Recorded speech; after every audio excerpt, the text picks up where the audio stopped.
Yo, people, lateness is greatness. Welcome back. For some reason, my browser has failed to play that intro clip. I don't know what's going on there. But Eunice was saying he was having issues with StreamYard as well yesterday. Well, not yesterday. I think it was for the Aston Villa game. He had to go to Twitch midway through. So I don't know what's going on there. But good to be back, people. Obviously, Man United are playing as well. I didn't actually deep that their kickoff was a bit earlier. I don't know why it's at this random time. They're only in Switzerland.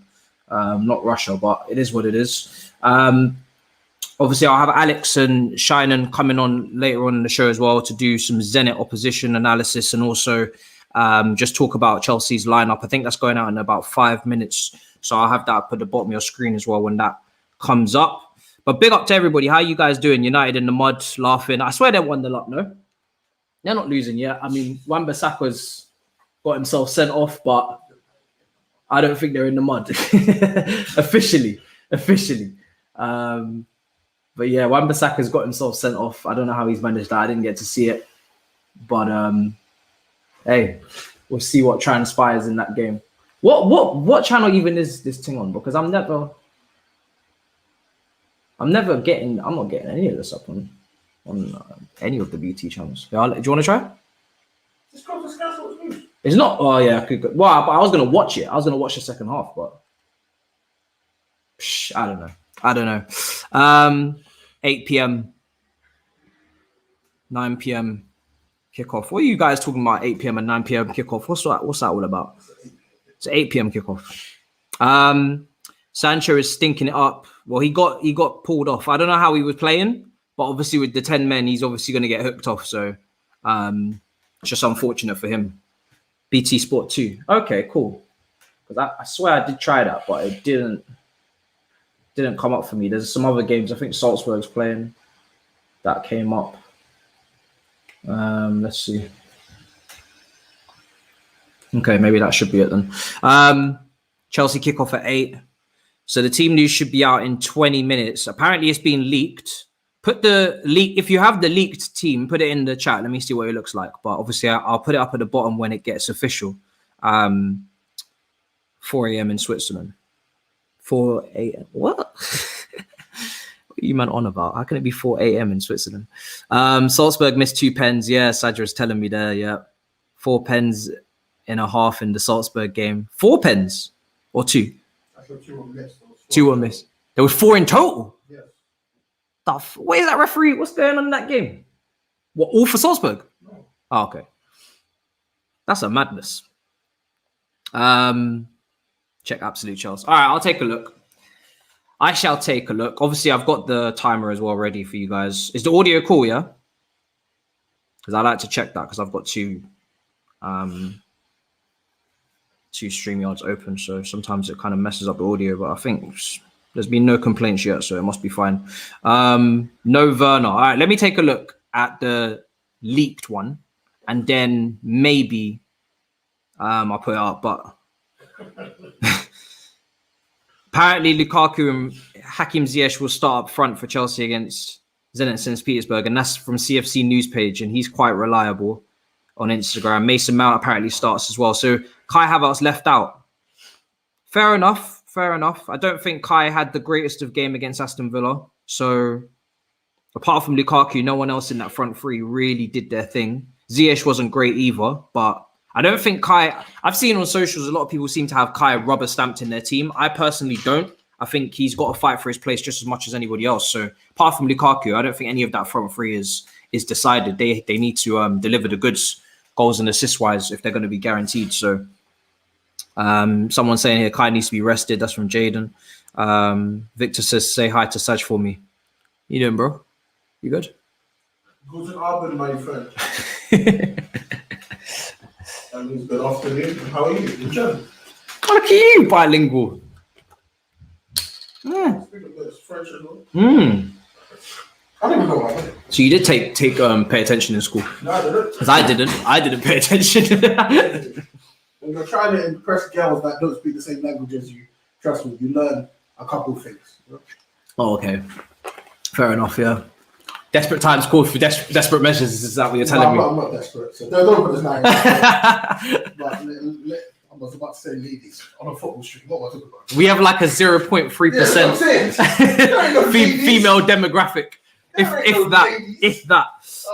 0 point. Yeah, the apple juice is out. I haven't actually drank on a stream in a while, innit? Have you guys clocked that? That's well-behaved Matisse this season. Haven't drank.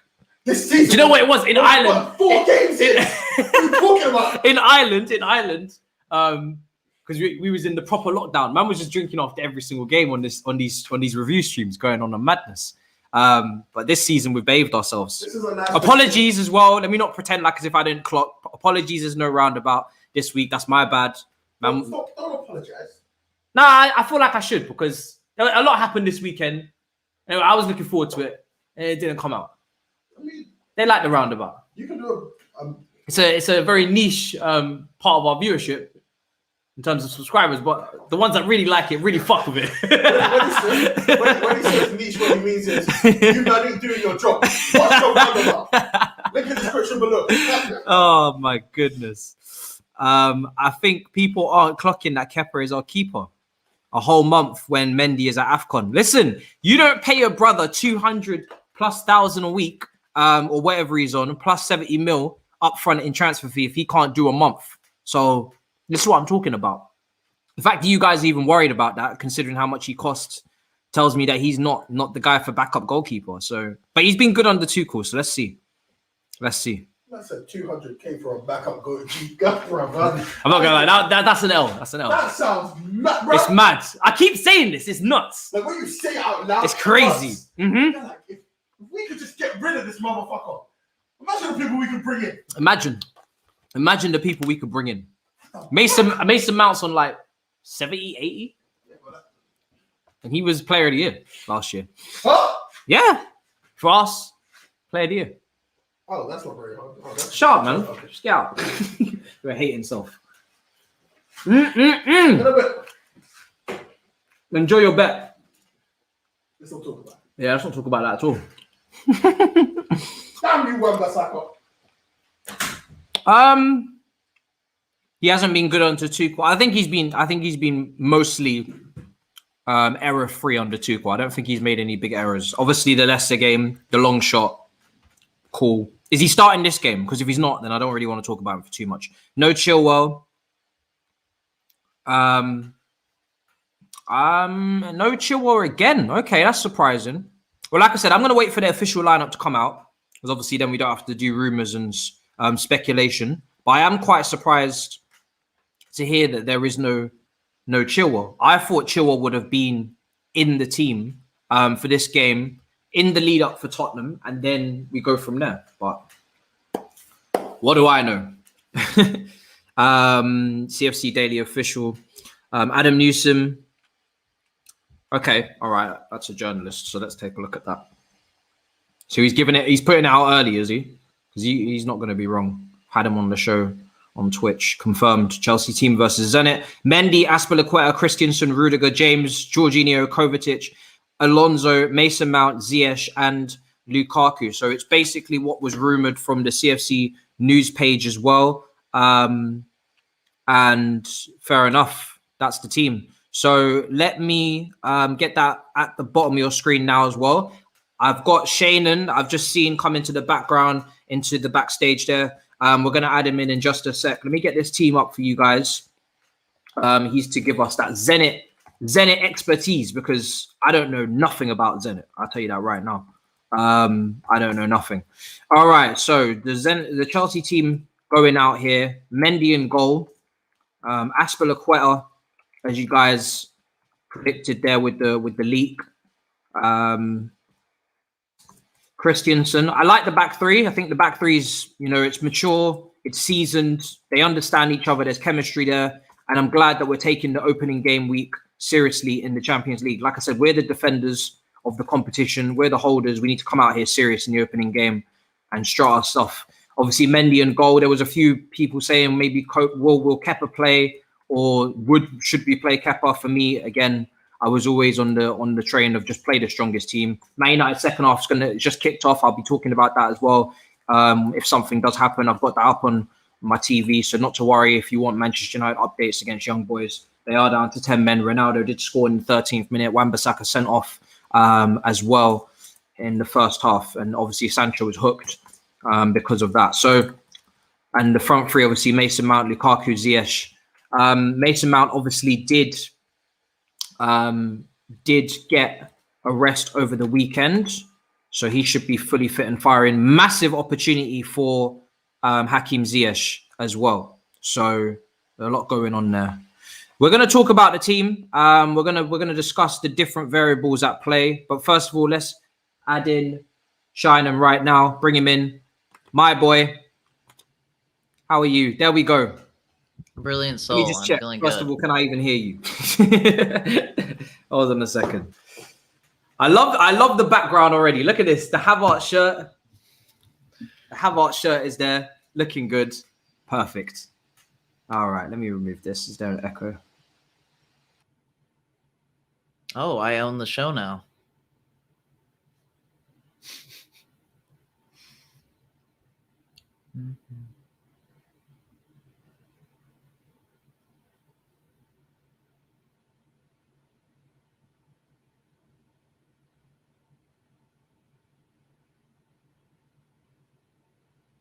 All right.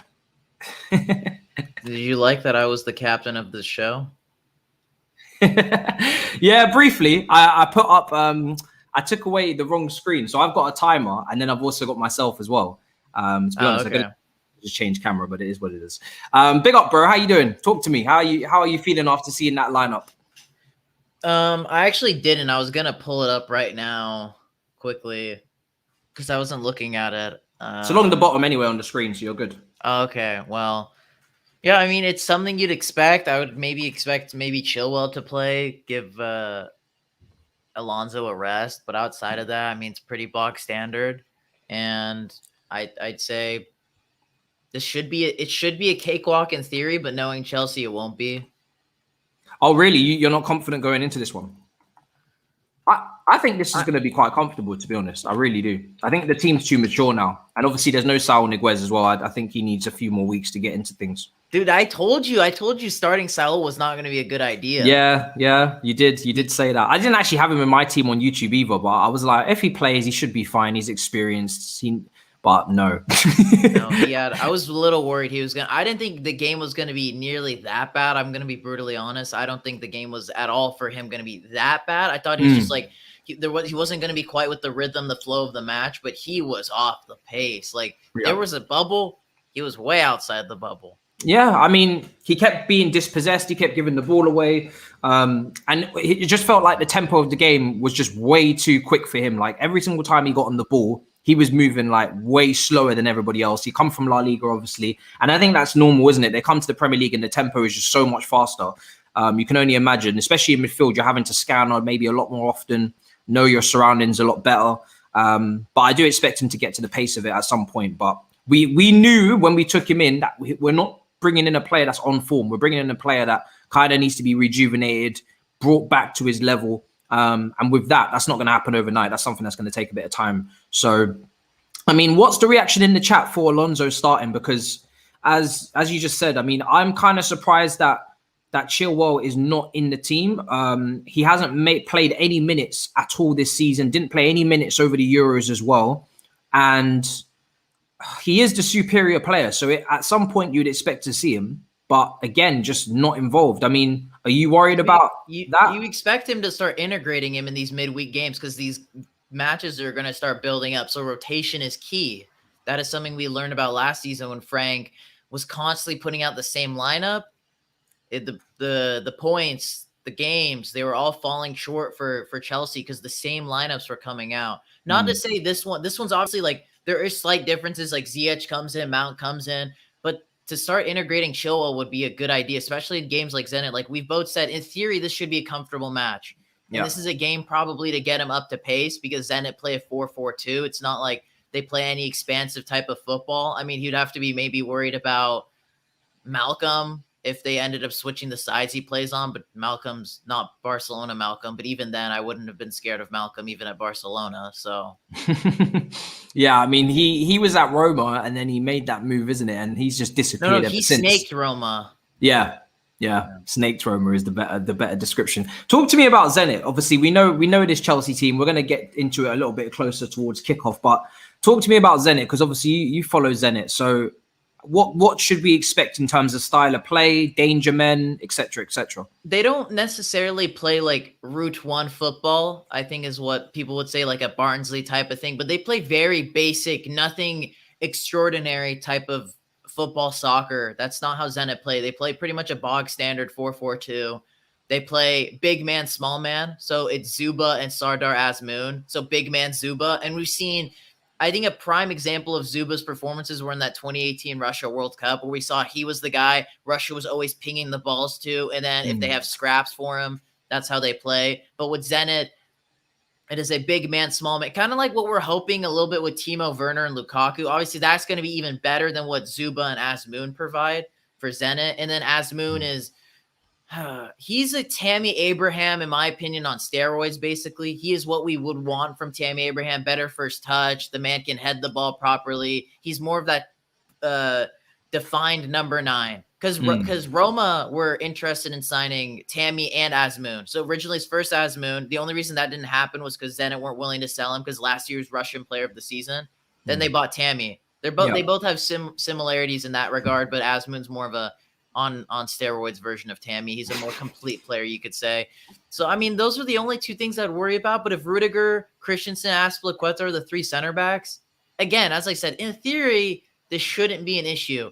And then I guess the unknown element is Malcolm, because on his day, we all know Malcolm's a great player. It's just, will he be on form? I would say good. I would say a good player. I wouldn't say great. No. I say great. On his day, he can be great. I mean, any footballer can be great, and especially against Chelsea, everyone turns into prime Messi when they play against them. That's a good point. Yeah. I'm trying to find the Zenit starting 11 as well, so I can put it up on screen. Someone said that it's showing up as their starting 11 to be 4-1-4-1. So if you've got the Zenit 11, definitely put it in the chat, and then I'll try and put it up on the screen as well along the bottom. There's a little bit of conversation taking place about Marcos Alonso as well before we get back to Zenit. But someone's saying here it's mediocrity until the conversation is about Alonso, ?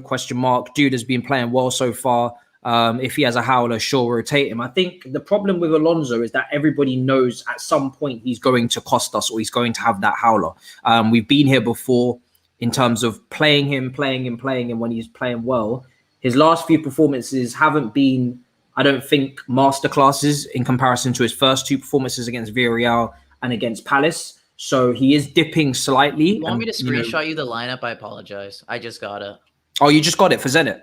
Perfect. Yeah. I'll type it out. Yeah, it's all good. It's all good. Perfect. I'll literally just type it out then along the bottom. But yeah, I think a lot of people, when it comes to Alonso, they know what they're getting be all and end all in terms of the mistake. They feel like it's coming. Do you know what I'm saying? So it depends on how much confidence you have in Alonso to stay consistent. But I've personally seen, I've seen this happen before in terms of him playing well and then he starts to tail off. And that's why people are maybe looking to integrate Chilwell as well. Let's see here. Compact midfield by Zenit, and they're not playing Zuba, so maybe they're saving him as a trump card, almost, you could say. When they know if they're losing the game, they have big man up top and they can throw crosses into the box. I think Zenit are going to play out this game to try to get a draw, 0-0. They're hoping to come to the bridge, get a tie. Be a great result, wouldn't it, if they did? Yeah, it would be. Because historically, Zenit have not been good in the Champions League because they're in it every year. They're the champions of Russia almost every single year. If we're going to talk about a league that is very heavily dominated by one team, Zenit always runs away with it, always have the leading goal scorers in the league. So how many years in a row have they won it now? What was that? How many years in a row have they won the I could league not now? tell you. Is it a lot? I thought Spartak Moscow and teams like that would actually step up. Maybe I'd say maybe like 4 or 5 years in a row they've been winning Christ. it, I think. Okay, that's bad. From what I can remember anyway. Malcolm does start, so that's going to be interesting. Yeah, Malcolm on the right. I mean, he's going up against Alonso, isn't it? How do you see that matchup looking? Are you worried about that? Or That's do you think what I'm Alonso saying. can I don't know. deal with Like, him? it depends on what version of Malcolm comes out. because as I said, there's been flashes of brilliance at Barcelona, and at Zenit, at least now he's getting consistent playing time. And there's been moments, I wouldn't highly suggest watching highlights of Malcolm, but he can on his day be good, and we know on Alonso's day he can be bad. So this wouldn't be the game for Alonso to get a howler, because I'm worried if Zenit score early on in this game, it could be a tough time for Chelsea. I'm getting some like Valencia flashbacks if something like that happens. Difficult to break down this team, and obviously Lukaku's up front. Ziyech, I mean, how important is Ziyech today? Because he's meant to be the playmaker of this team. Obviously, he started really well in pre-season. Then he kind of got injured and struggled from that moment on to really, I mean, of course, he's going to struggle when he gets back to maybe reach the same level immediately. He wasn't great at the weekend over against Aston Villa. In fact, he was quite poor.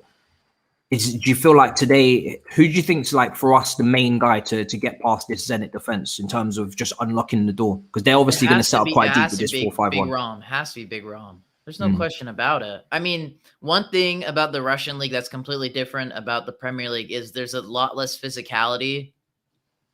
I mean, to a certain degree, but if there's gonna be a man that's gonna win Chelsea this game, and the man that you paid the big dollars for, it has to be Lukaku. It's simple as that.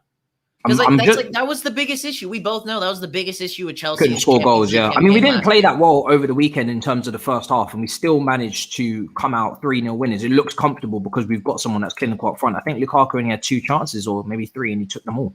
I think it was 2 shots on target from him, and he obviously scored both of them. I mean, it seemed like only 2 chances because Villa were all over Chelsea up to the Tyrone Mings mistake. So. Yeah, I don't remember too many other opportunities for us. We didn't carve out too many clear-cut opportunities. First half, we were on the ropes. I think they actually probably played better than us for keeping it 100% real on the first half. Chelsea have now just tweeted out their lineup. Obviously, it should really be the same as what I've already got.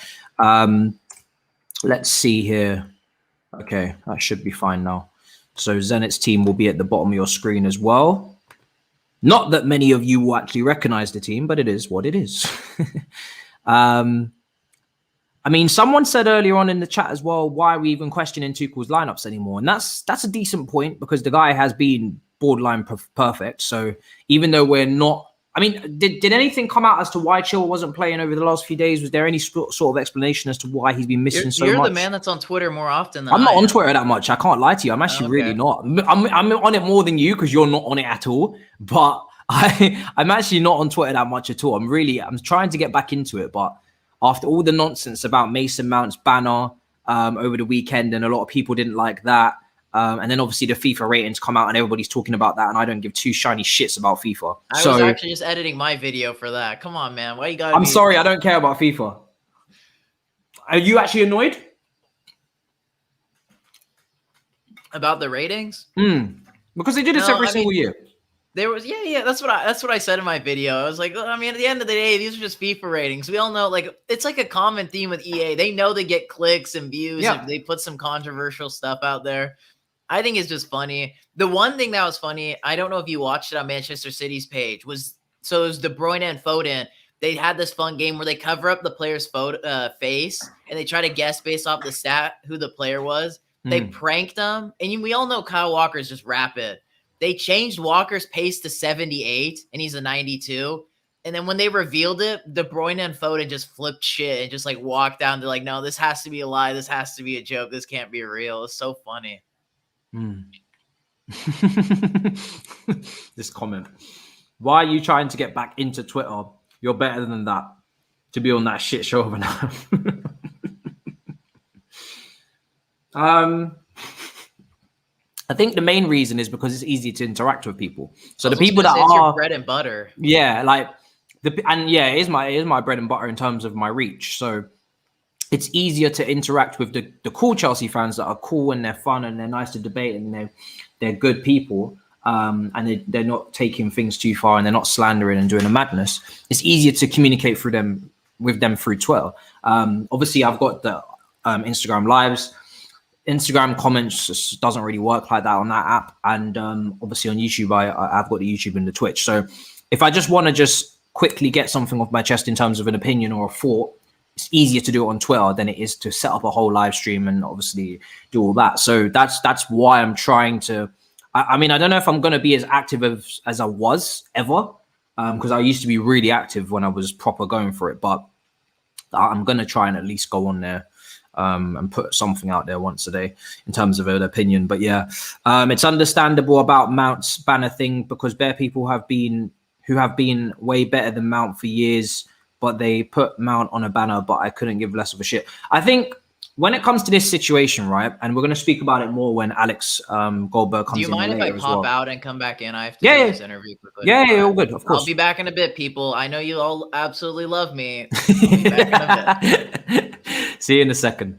So yeah, when it comes down to this banner situation, for me, it's not about.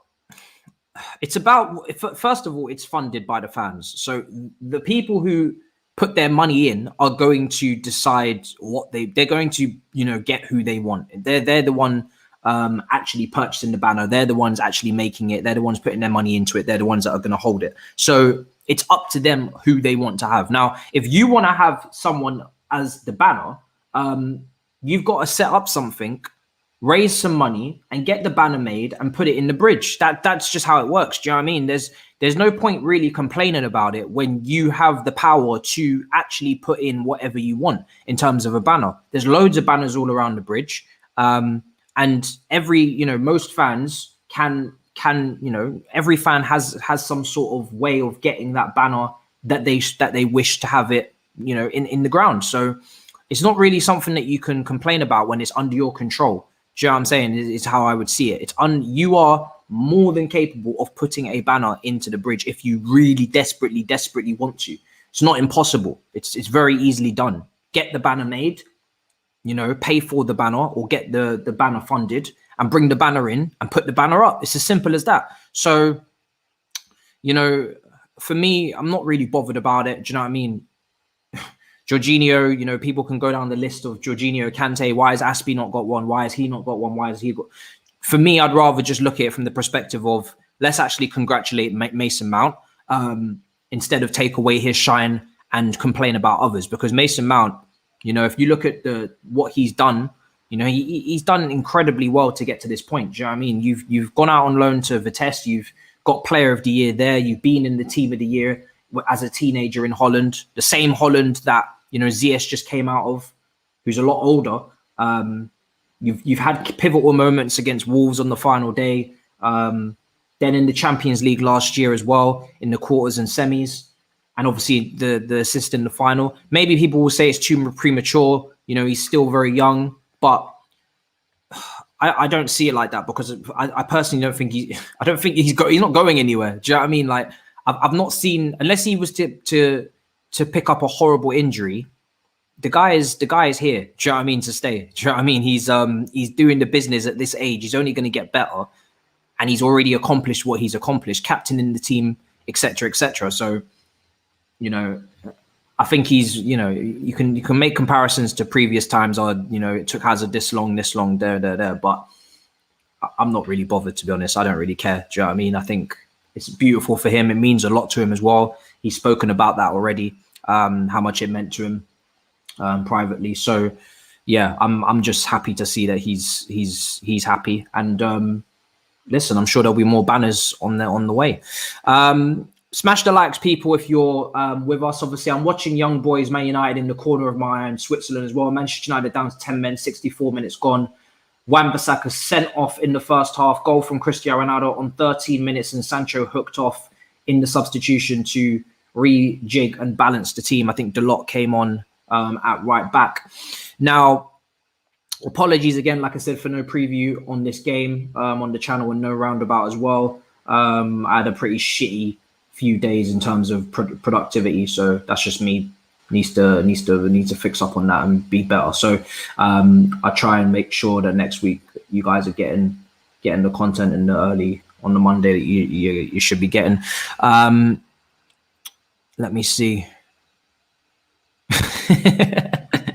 You're a joker. Let me see what else has been said in the comments here. Goal 1-1, yeah? Okay, cool. You're a bit ahead of me then, but That's lovely to see. I'm not complaining.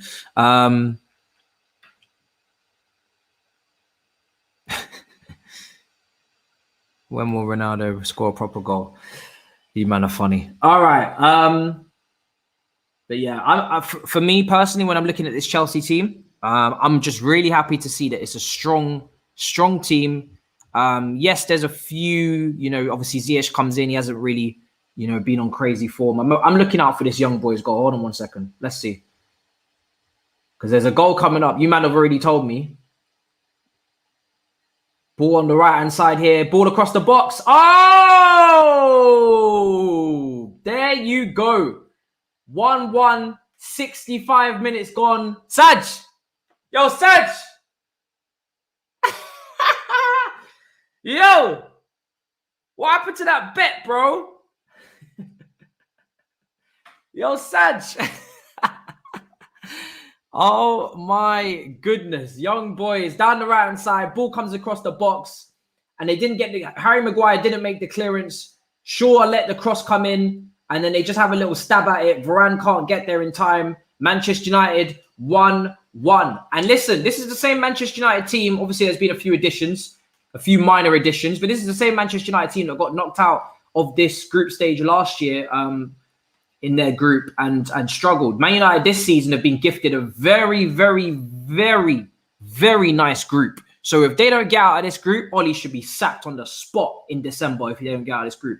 Obviously, that's too early to say. I'm sure they'll be fine. But if they don't win this game, it's a poor start to the group against a team that you should really be beating. Obviously, the 10 men situations made it worse. Let's see if young boys can go on to win now. 1-1 and 25 minutes to go.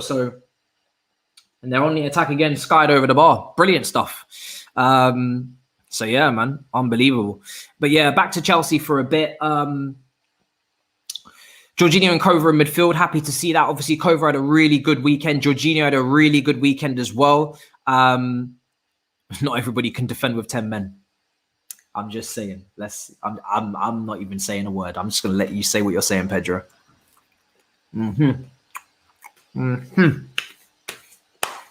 I'm not saying a word, but Kova had a really good weekend, got a goal and an assist.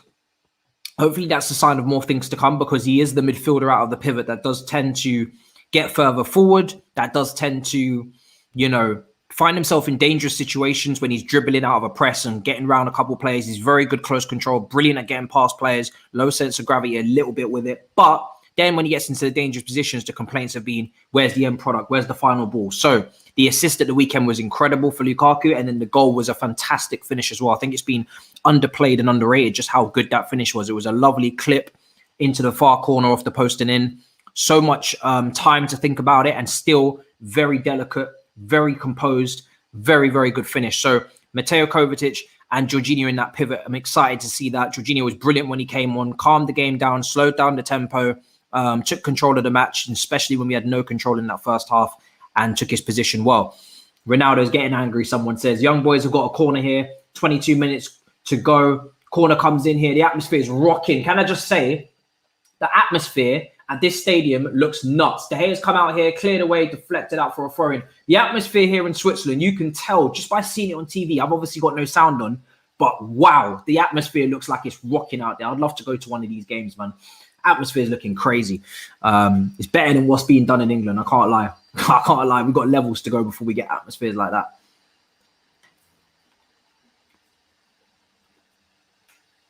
Looks unreal.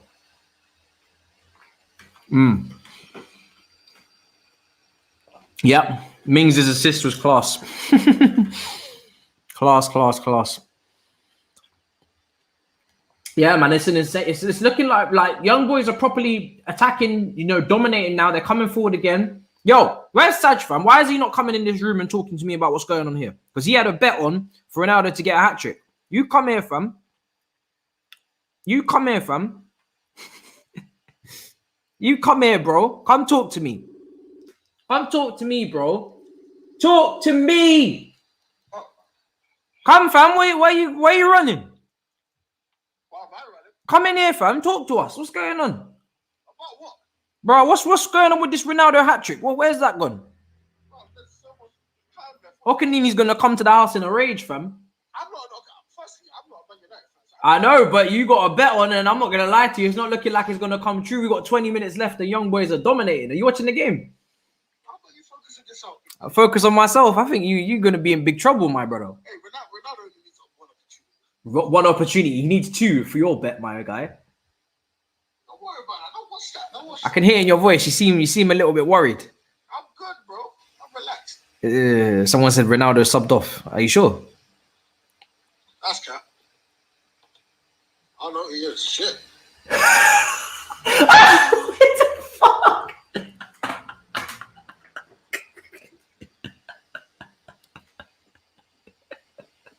I mean, you couldn't help it.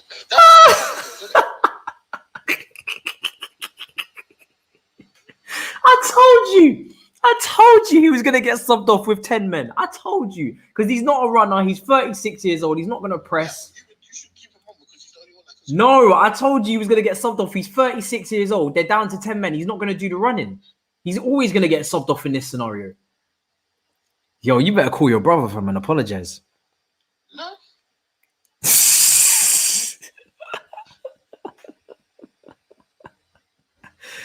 We told you, bro. Who's we? You. Man said it's cap and it's happened. Matic has come on. Bruno Fernandes off as well. Matt is just not the club. Blood club, bro. Bro. Bro, your brother's gonna be fuming. Not really. You was like, yo, send the money, bro. I got this. This is easy, bro. Hurry up. Send the money. Just roll with the punch. How much you put on it? Only 20. All right. Man, we'll chat to you in a bit, innit? Fucking pay you. Just call back to first pay to just cut your dick. You can come in this room whenever you want. What a pagan, fam? Huh? You can come in there if you want. The game ain't on. Adios. Adios, innit? Oh my god, fam. How you putting money on Ronaldo hat-trick for that to happen? My golly gosh.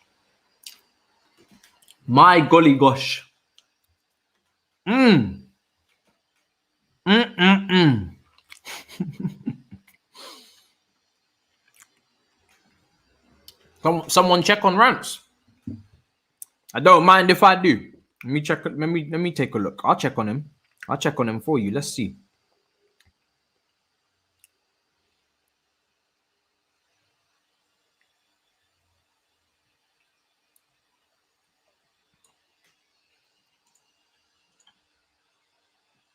Oli can't look Ronaldo in the eye. You don't know Oli's, bruv. Yo, Rance. What are you trying to get from? You know Oli's walking home, innit? Oli's walking back to the hotel. Ronaldo's driving off, bruv. Yo, Rance. What's going on, bro? You alright? Oli's walking home. You're gonna have to get a taxi back to the hotel. You know what it was, yeah? You know Ronaldo told the team to push up. Yo, Rance. No. Yo, Rance. Yeah, that's it. So he just took him off. Yo, Rance. Bruv, he should have taken off. He should have taken off Ronaldo, yeah, and Bruno. And Donny should have still been on. Yo, Rance. Rance. Bro, I'm telling you. You see when you're playing bro. this man. He's fuming, man. He's fuming. Let's see what Saeed's saying. Saeed is good? Saeed must be fine, isn't it? Oh, Saeed. Oh, listen, if Saeed's not doing it, I'll ring Saeed, you know. Saeed, you better be on a watch along because otherwise I'm ringing your ass right now. Oh, no. Oh, dearie me. Let me ring him. Should I ring him? I'll ring him, innit? Yeah, let me ring him. Let me just ring him. Why not? Yo, let me ring all my man. Oh, he's on Dodd Robbie. Oh, that makes sense. I was going to ring him. I could still ring him during the show. Who's on there? Robbie's on there. Ty's on there. Yo, let me see. Should I ring him?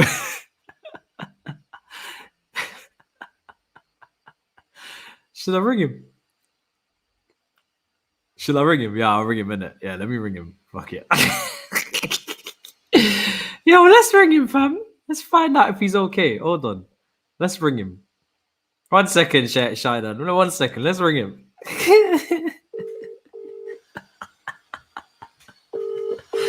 We'll find out if he's alright. Check the watch along if he's gonna answer.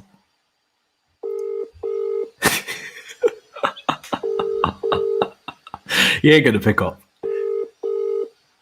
Phone's ringing. He's not gonna pick up.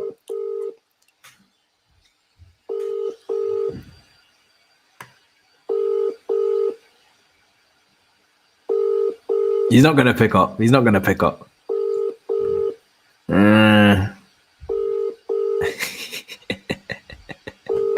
Nah, he's not gonna pick up. He's not gonna pick up. All right, let's get back, because you know what's gonna happen now with all of this.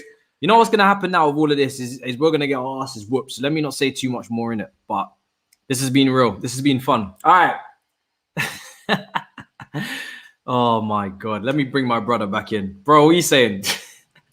What happened? Who are you calling? I was trying to get a hold of Saeed, innit? Because he's a Man United fan, but he's not picking up. He's on Don Robbie, so he's not picking up the phone. It's a usual thing with United supporters. They're unreliable, inconsistent. It's just the same old. 1-1 in that game. 15 minutes to go. Oh, the young boys scored. Yeah, they scored. Yep. They scored. Young boys. Look, we had someone who tried to come in and spam. And they only just realized that I've got slow mode on and I've got subscribers only mode. Oh my goodness. So now I'm stat padding. Carefree Lewis himself? Stat padding. No, it's not him. It's just someone spamming. So now I'm stat padding subs from these bot accounts, and this brother can't even do the spam the way he wants to. Because all he's done is just... That's a shame. That's a damn shame when I've already got myself ready for you, bro. That's a damn shame. Look how slow this is. This is nothing. You've had to make like 20 accounts just to even make it look.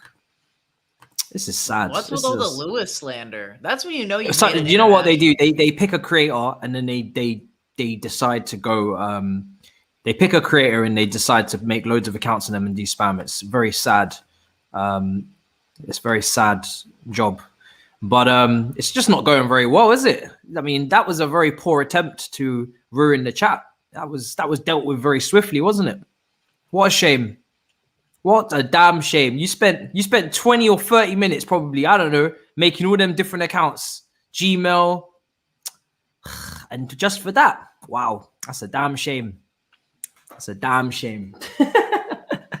Anyway, back into it. I mean, Christensen, Rudiger, James. Good to have James back in this team as well. Thank goodness. I mean, he had a great game against Arsenal, got a goal and an assist. Obviously, Liverpool sent off. Obviously, that's not been. Was it just? I think it was just a one game. He's got a red card for, so he should be back for the next Premier League game. Yeah. Yeah, I believe it is one game. That's what. If Shane says it, we know that's true. It's a good point. Yeah, very big point. Let me see what the comments are saying. There's a lot of sarcasm going into the fake Lewis there. Yeah, Saeed. I want the real Lewis here. Oh, he's probably at the game. He's so cool now. He's dating celebrities and. Yeah, I seen the FT relationship. Yeah, I seen that. I was surprised. I was like, "What?" I'm not surprised. I already knew innit. I already knew privately what was going on. I already knew what was going on. The thing is, I don't talk to Lewis enough as I should, and sadly. But hey, I'm happy for him. It was a bombshell. It put a smile on my face. So. Yeah, I already knew what was going on. Let's see what the comments are telling me. Score predictions, people. Throw them in. Let's talk. I was close to our score prediction from the weekend. What did you say? I said 4-0 and 2 goals. Oh, it ended up being 3-0. Jesus, yeah, you was close. I thought I had 2-1. I thought it was gonna be a close game, but boy, was I wrong. Put the score predictions in the chat. I originally said 1-1, and luckily I changed it. Yes, I remember you was actually going 1-1, wasn't you? And then you changed your mind. To be fair, it could have been 1-1 as well. It's like both scenarios were on the table. Yeah. And then obviously Mendy had a masterclass. Victor saying 4-0. CFC top fan saying 3-0. 3-0 as well coming in. 4-0. 4-1. 3-0.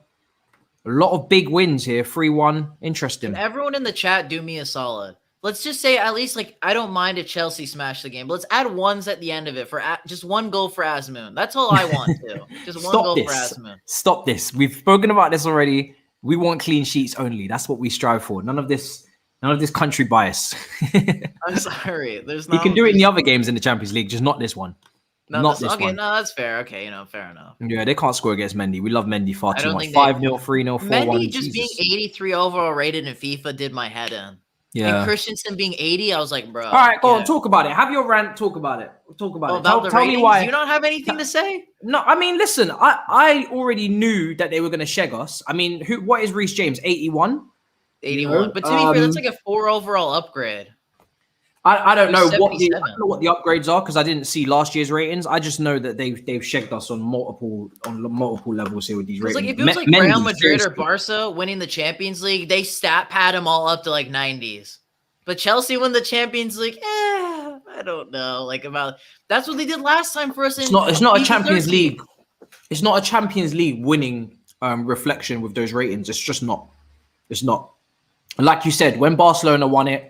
When Real Madrid win it in La Liga, they love to pump it up. They pump it up. Do you know what I mean? And when it comes to our team, we can't get no damn respect. So that's why I don't play FIFA, innit? I play Football Manager. That's what I'll be playing. Simple as that. Fair. I'm not interested in FIFA no more. Like the year Chelsea won the Champions League in 2012, like every team that wins the Champions League has like multiple players in the team of the year for FIFA. Yeah. But when Chelsea won in FIFA 13, there were no Chelsea players in the team of the year. I understand, like, we had a stinker in the league, but they still won the FA Cup and the Champions League. So why wouldn't you throw somebody in there? Anybody. I don't even mind if it was Ryan Bertrand at that point. Okay, wait, Matisse, quick side note, because I just remember. Do you remember Jamal Blackman, the goalkeeper?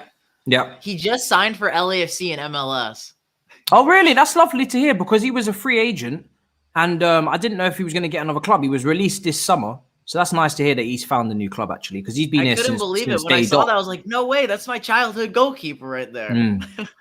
Someone said EA only respect Kante. Yeah, that's about true. That's about right. Yeah, see, that was the one I was surprised about. Was Kante we even a 5-star team on there, or did we not even get that? What was that? Did we even get a 5-star team on FIFA? I think we should now, but we didn't last year. Yeah, man, I'm about Football Manager. The game's way more detailed. I love really micromanaging the team and just being super. It's just a lot more intense. And FIFA is just washed for me. I can't be bothered. So I haven't touched. Play FIFA? When was the last one I played? Probably FIFA. Maybe FIFA 18.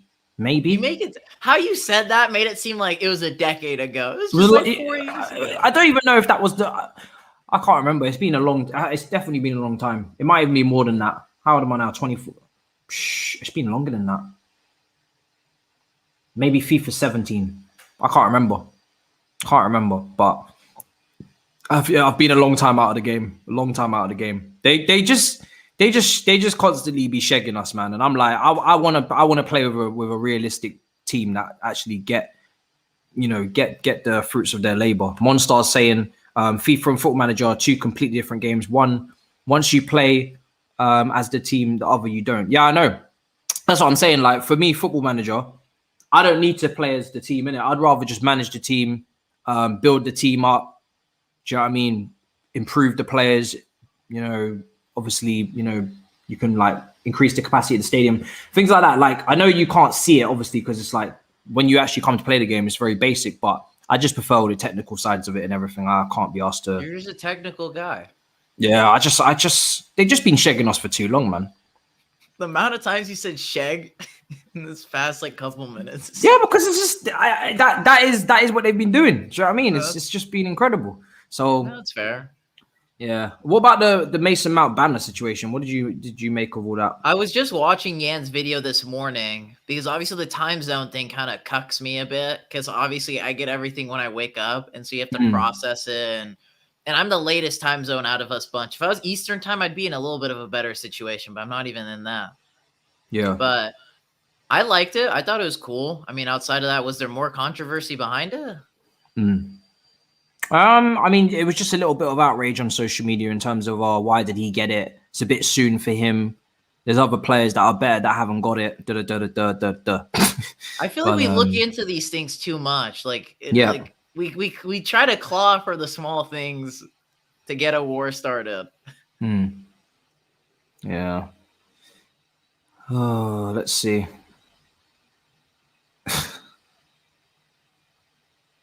Mad. This reaction in from the Big Six, something madness from Mendy. 1-1, 5 minutes to go. Young Boys 1, Man United 1, red card as well. I said United were going to be the big, because I just released my Champions League. I did, Viper Sport, right? Yeah.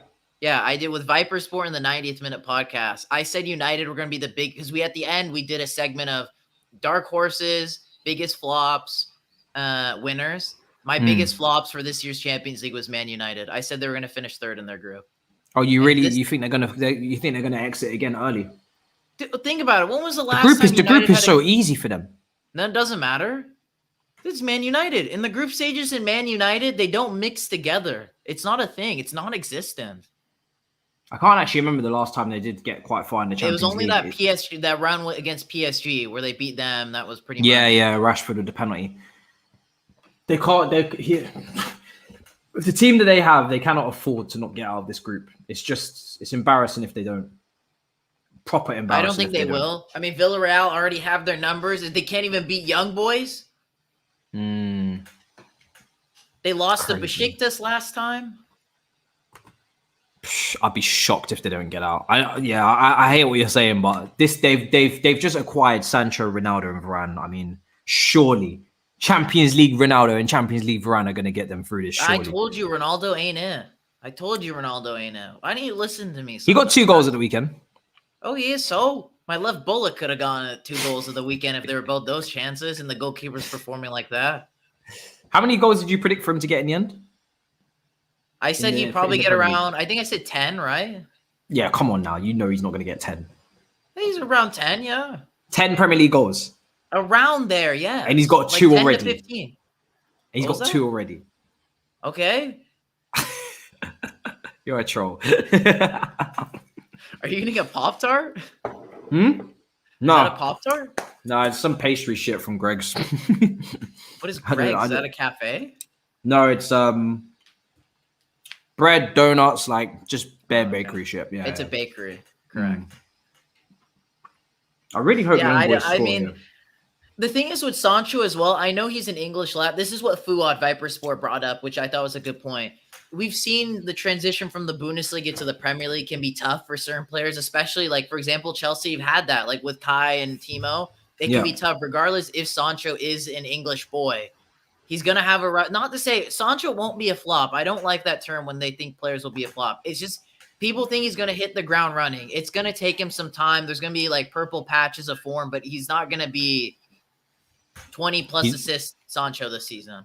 Yeah. I agree with that. I said that as well on my London show that I don't think Sancho is going to have the same output and volume that he had at Dortmund in this league in his first season. It's going to take him some time. Also, it depends on the manager as well. Like if you put Sancho in that Man City team, I think the output would be insane in maybe a year or 2. But in that Man United team with Oli, I'm not too sure about that. And that's obviously the other thing too with United in Champions League. If Ole's at the wheel, you're not winning a Champions League. I'm sorry. No, you won't get close. No chance. Who's that coming on? Fred, Martial coming on. I'm gonna put this game on as well to put on my phone. Matisse, if I get you a Sounders jersey and I ship it to you, will you wear it? Because you like free stuff. Don't bait me out. What do you mean I bait you out? I do like free things. Literally the top I'm wearing.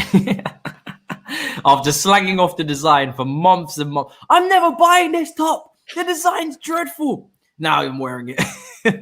That's just how it be sometimes. Yeah, of course I'll wear it. Yeah, of course. All right, good man. Think about a player too. What was it? What players do you have? I have no idea what players you have. Look, do your research. One day when you're on the dark webs, do your research. Find a player you like. I'll ask him to sign it for you. Oh, wow. Okay. I'm going to take a look now.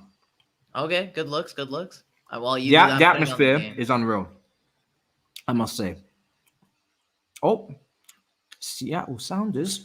Speaking of America, We have another American joining us. Alex, my brother, welcome into the building. How are you? And hopefully no technical issues today. No. There shouldn't be. I mean, that was a really rough day the last time I was on. Maybe we stopped and started 8 times and we were live. Yeah, I think so. Yeah. Well, I mean, how are you feeling? Obviously, the lineups come out as well. I've put it at the bottom of the screen. I've also put the Zenit lineup. Not that many of us recognize it, apart from Shinan, who's a Zenit expert up here.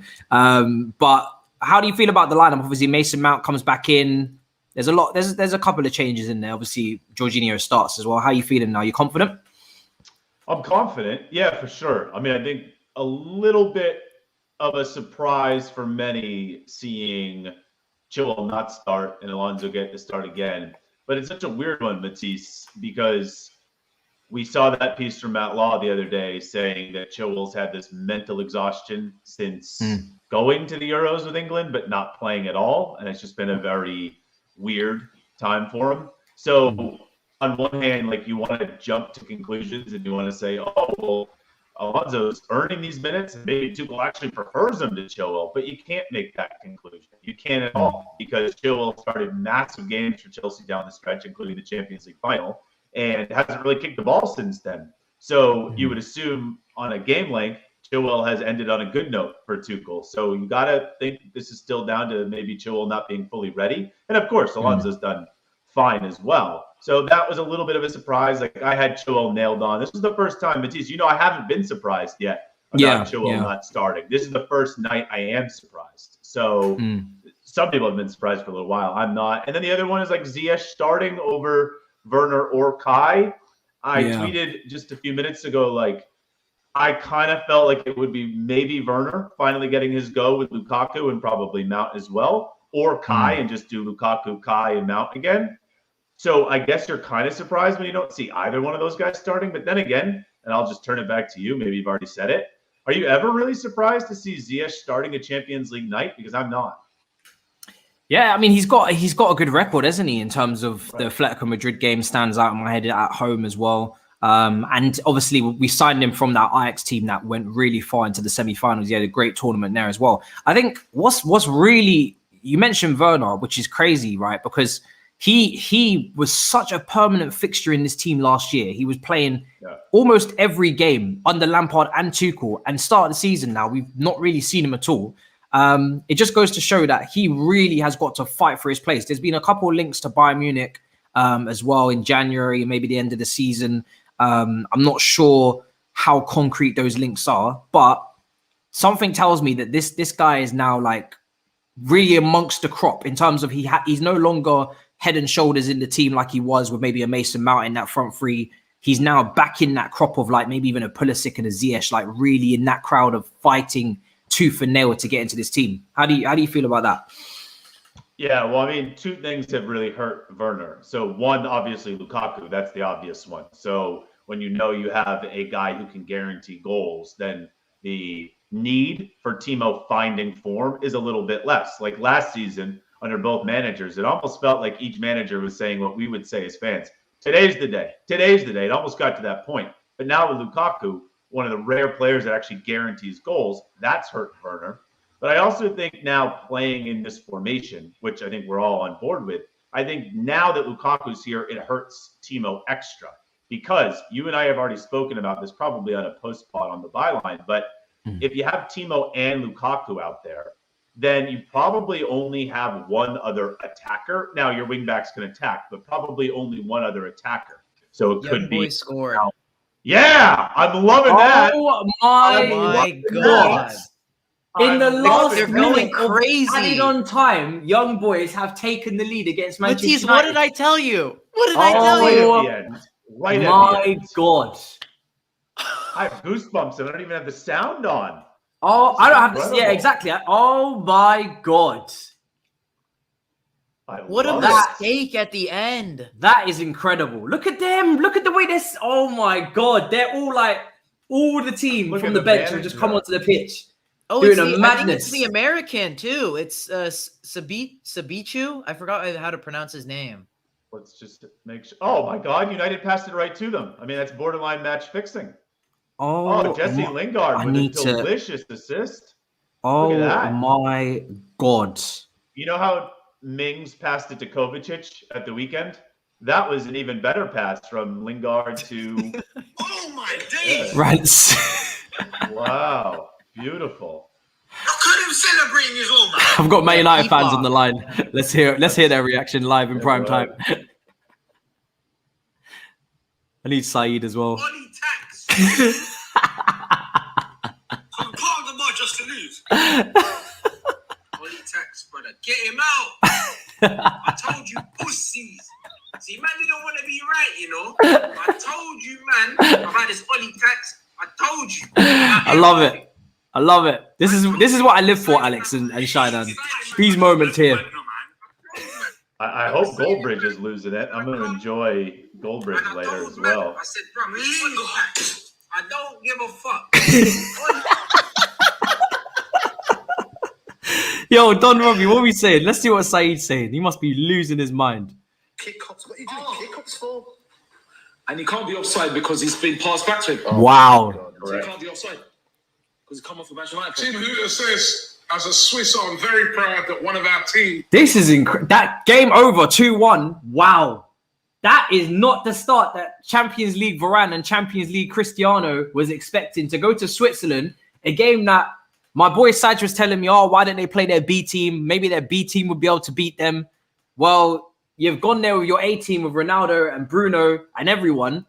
Varane, Maguire, and you've lost 2-1. Wan-Bissaka obviously sent off in the first half. The Swiss crowd are going nuts in that stadium as well. Serious atmosphere out there. Ole's a fool, man. He's a fool. Do you know what I found so interesting? Let's talk about that for 2 seconds. He went down to 10 men and he decided to leave on Bruno and Ronaldo. Like, you couldn't pick two players that are maybe not going to help you out defensively to leave on the pitch. When you're 1-0 up, you're down to 10 men. Why would you leave? I don't know why you'd even leave Ronaldo on. Ronaldo's 36 years old. He's not going to press. He's not going to, like, you're down to 10 men now. It's backs against the wall. You need all those 10 guys covering space, covering ground, and you leave the 36-year-old on. I don't understand the logic. Yeah, well, quickly. I agree, like, right when they got the red card, you might just want to say, you know what, Ronaldo, take the rest of the night off, and we need players who can do, like, many, many things right now. I'm not saying Ronaldo can't, but he doesn't have the balls, bro. He doesn't have the kahunas to do it. That's the thing. Right. But then I think Ole actually messed up later on. Like, later on, he took out Ronaldo around the 70th minute, and at that point, don't you actually just keep Ronaldo in? Don't you actually just keep him in because it makes young boys have to honor at least that option? You get a set piece, Ronaldo can score. And also, isn't that what Ronaldo is for? Like, stealing to a game. So I agree. Probably when the red card happened, make a bold move there. But if you're going to wait so long, might as well keep him in. And his substitutions the whole time. Yeah, he took Sancho out, who hasn't done anything. And then he took out Lindelof for Varane, I think. No, Van de Beek for Varane. I mean, he's just playing Mr. Potato Head with his substitutions. And you can tell when Tuchel goes down to man, he knows what to do. We've literally just come out of that Liverpool game a couple of weeks ago with 10 men and, come through the storm. And then 10 men here against young boys. And they not only were already leading. Yeah. They were leading in this game. We were level when we went down to 10 men because obviously the penalty is basically a goal. We stuck it out the whole half 1-1 and didn't concede. They were leading this game and they go on to lose it. It's incredible. I think someone said Lingard made a mistake. I'm not sure. Yeah, he's the one who did the Lingard pass back. passed it to the young boys player. Like, literally should have went to West Ham, man.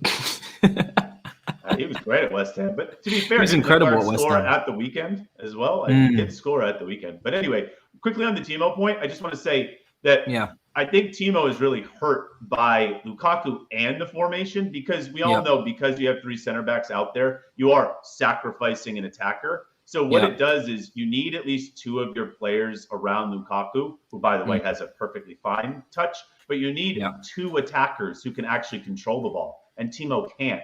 So I think if it was a back four and you have that extra attacker out there, Timo might get a little bit more license to have a bad touch and lose control. But in this scenario, you need two playmakers. Timo's a playmaker, but in a very unique way, usually not with the ball. Let's be real. So, Lukaku in the formation, I think, are hurting Timo's chances.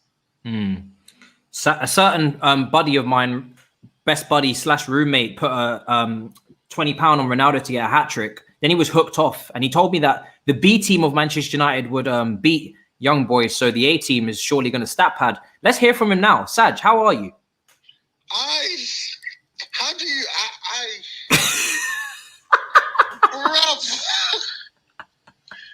Because when the draw happened, we were like, this is a walk in the park for United.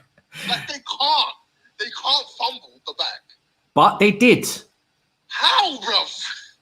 Well, I'll leave you to watch the highlights. But Rio Ferdinand is not happy in that. He's obviously doing the analysis after the game. Well, I'm excited because they're the ops, isn't it? So yeah, it's a great day for me. But reach out to your brother. Wish him well. Anyway, I'll see you later. I'll go. You're taking an L here. Yeah, that's why I'm going to behave myself, and I think all of us will agree here on this stream that we need to be careful that we don't mess up as well. Do you know what I mean? We need to take our game seriously and hopefully take the win. We've spoken about Chil, we've spoken about Werner as well. Obviously, Mason Mount comes back in. That back three is very solid from our point of view. It's very experienced. I have no real issues for us defensively. I mean, Shainan, you see with the Werner discussion we was having, do you think that's a player that Zenit would have potentially wanted to avoid in terms of how are their centre-back pairing? Are they a pacey pair, or what can we expect from that? They have Dejan Lovren, but I don't think he's playing in this game. But no, I mean, with Zenit, it doesn't make in the Russian league, notoriously, most of the strikers in that league are very quick players. So it's not like what made the difference. I think they were playing for Lukaku to start. In all honesty, I don't think they were playing for Werner to start based off of what you could see. I think they would have maybe have thrown in Dejan Lovren. Yes, he's a slower player, but I think they would have wanted the experience. If Werner started, or they were planning to play for Werner, they would have played a 5 in the back. But they're playing a more congested midfield, which they don't normally do. They play 4-4-2 on normal standards. But this time around, they're congesting the midfield.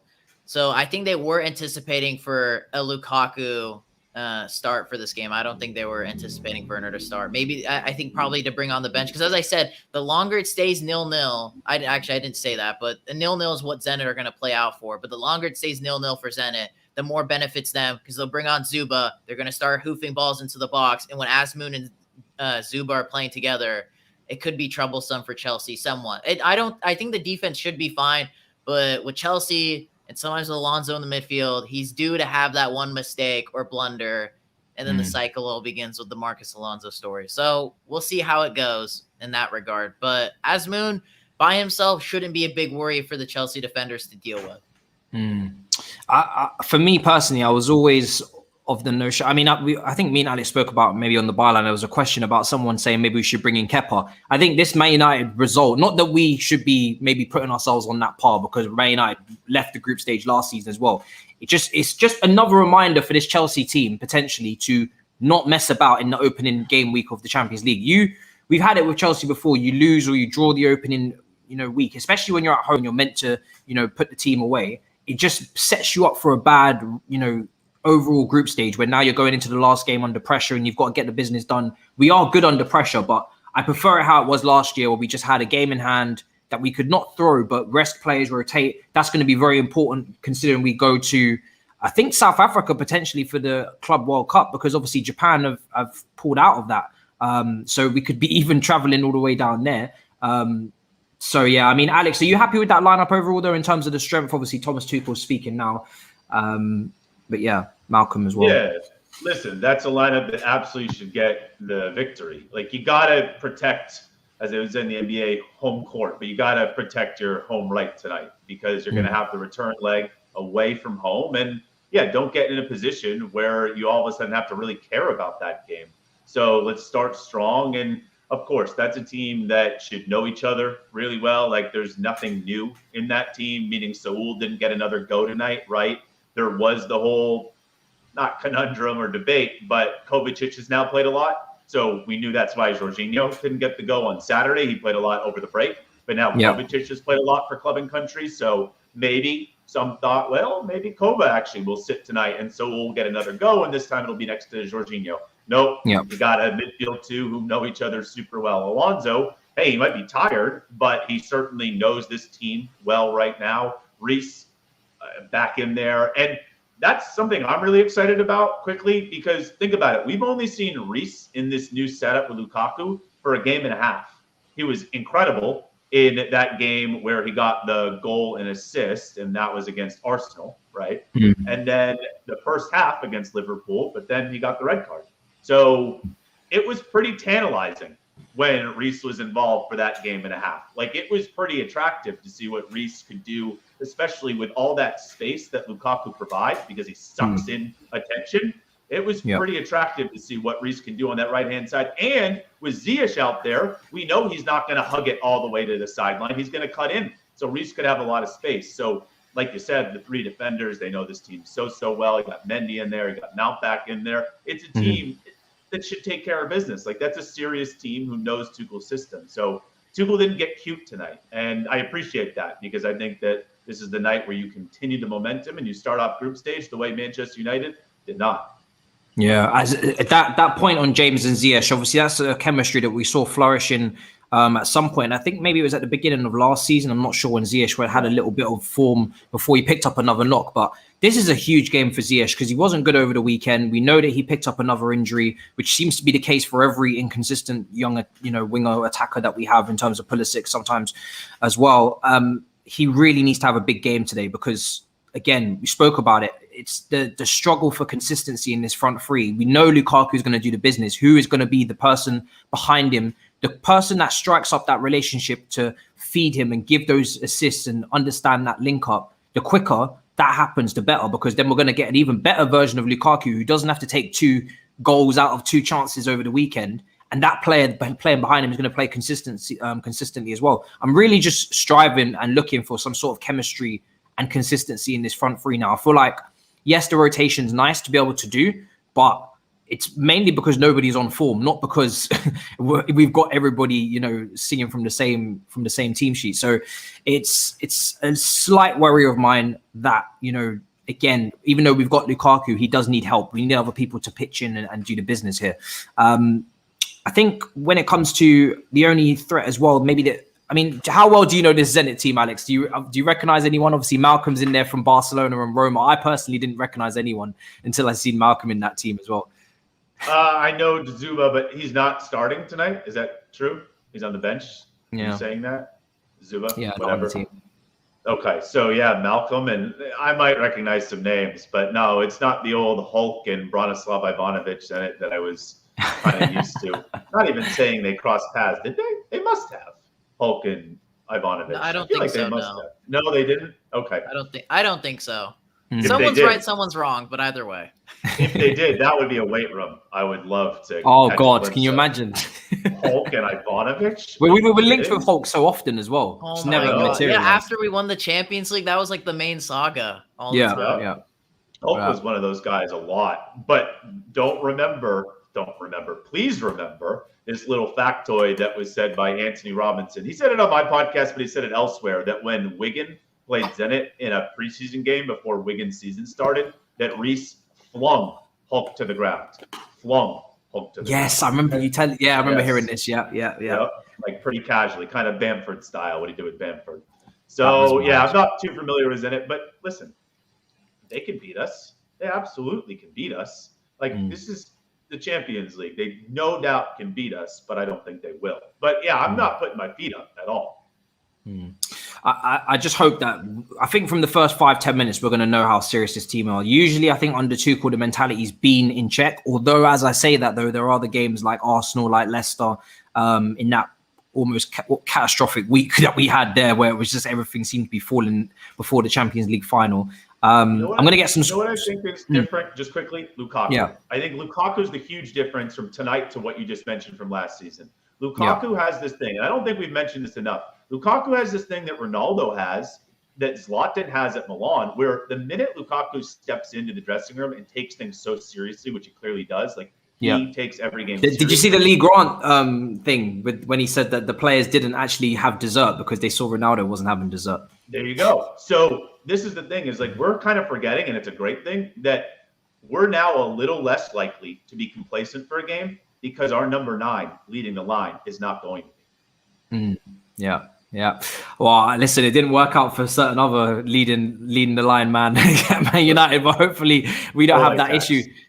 Yeah, Ollie tax indeed. Before I let you guys go, score predictions. I'll start with you, Shannon. What were you predicting for this game in terms of the scoreline? You almost got it spot on Twitch for the Aston Villa game, so I'm expecting big things from you.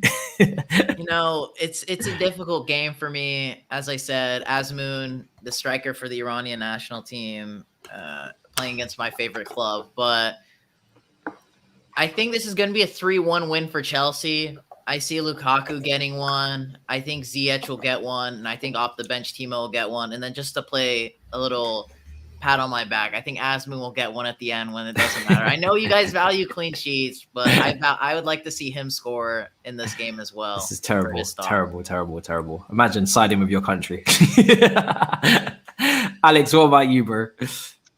I want to give Zenit one. Not like I want to, but I just want. What is going on today? This is charitable. What is? Well, I'm also more up for it just because like one away goal won't matter too much. Well, it won't matter like it would if we were out of the group stage. Let's just say it like that. The points matter the most. Let's go with, you know what? I'm just going to go with a clean 3-0 Chelsea. Yeah.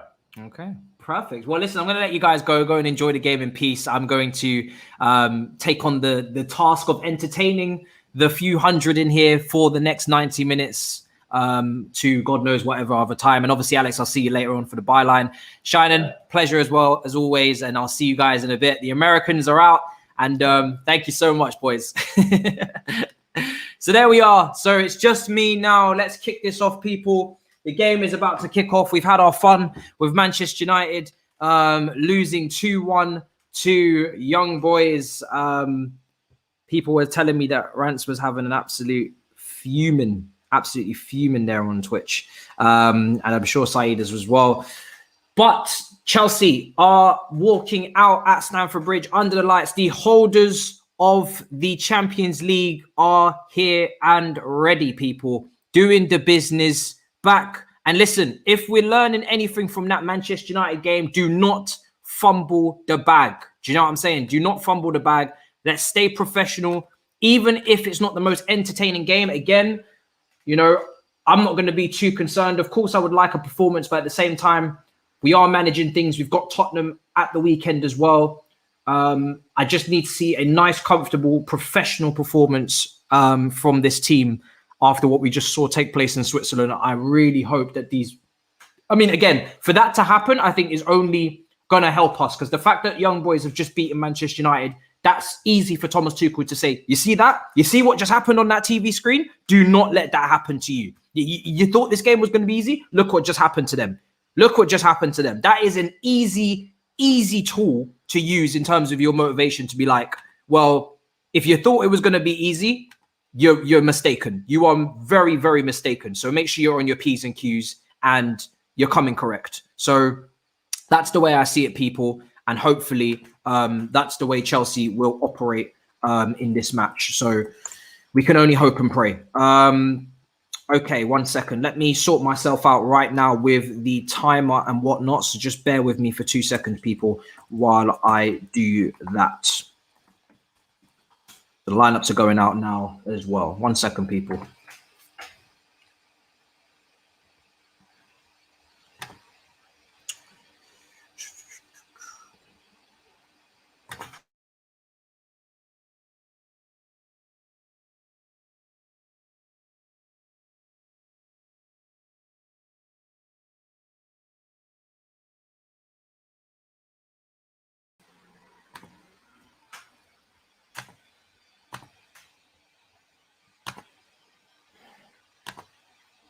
Just bear with me 2 seconds while I get this up.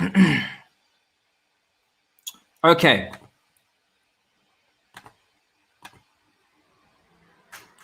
Cool. All right, people. So just confirm with me that audio is all good and you can hear me all fine. And then we are ready to get rolling, people. So hopefully the audio is all good. Shouldn't be a problem. And yeah, I'm really looking forward to this match, man. Really looking forward to this match. Let's see what we can do. All good. Fantastic. Okay, so I'm going to make sure that that's bang on the dot sorted as well for you guys. Chelsea versus Zenit. We've got Kante receiving his award here at Stamford Bridge. I'm guessing that's going to be Mendy out there as well. Jorginho comes out. This is beautiful to see. Before the game even starts, my boys are taking W's and taking wins.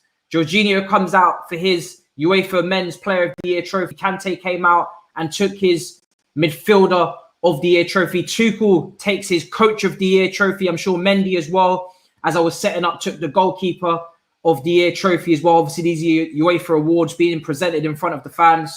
And just beautiful to see, man. Again, just collecting W's all over the place. Take your pictures.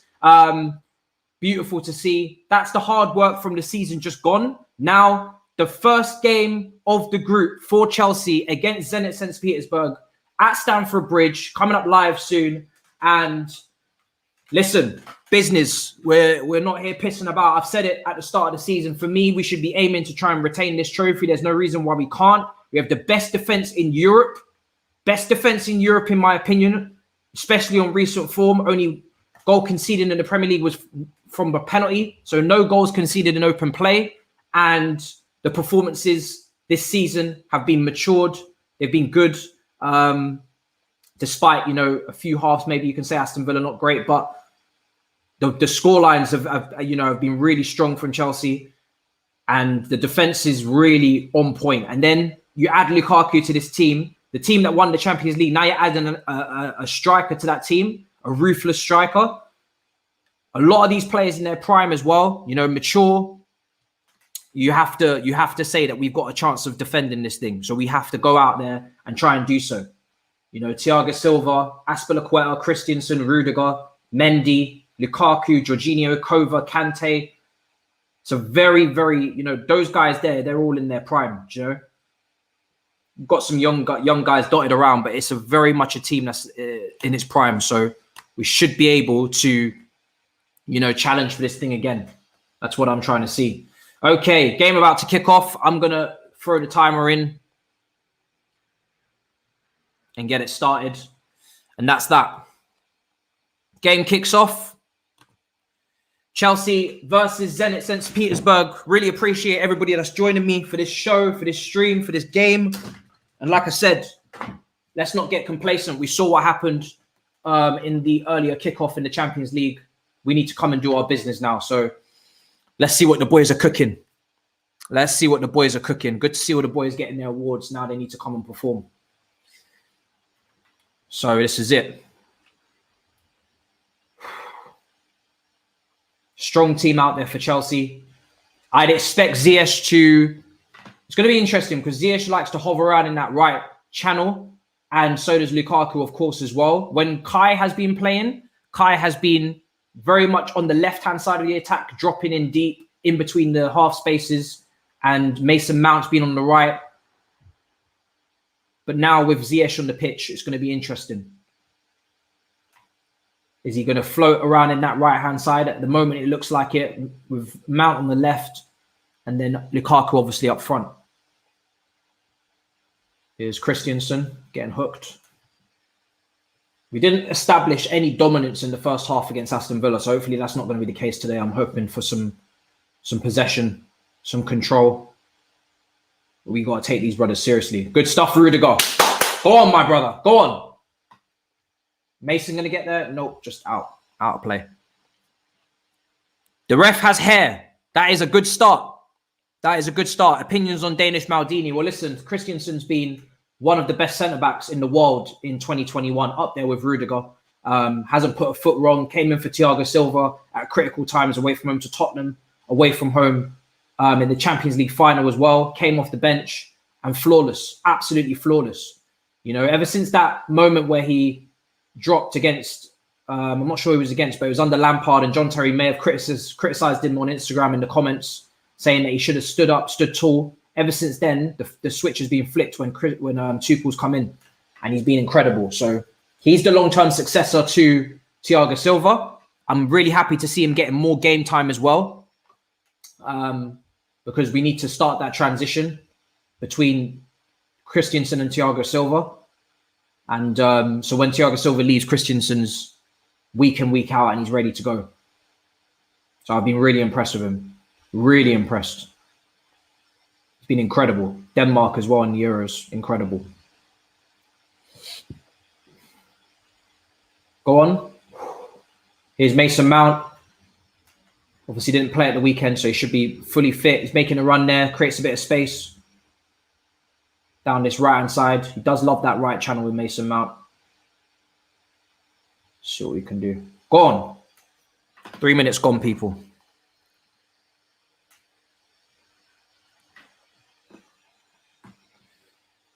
Let's do this.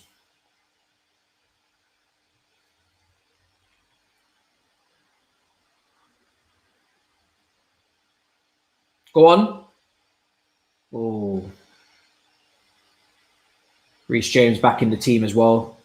It's good to see.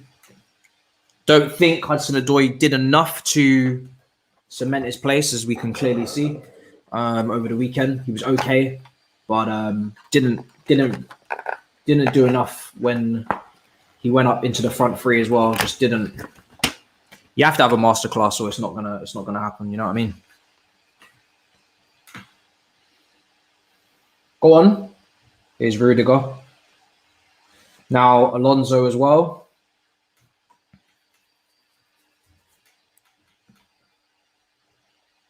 Now Kova. Come on. 4 minutes gone.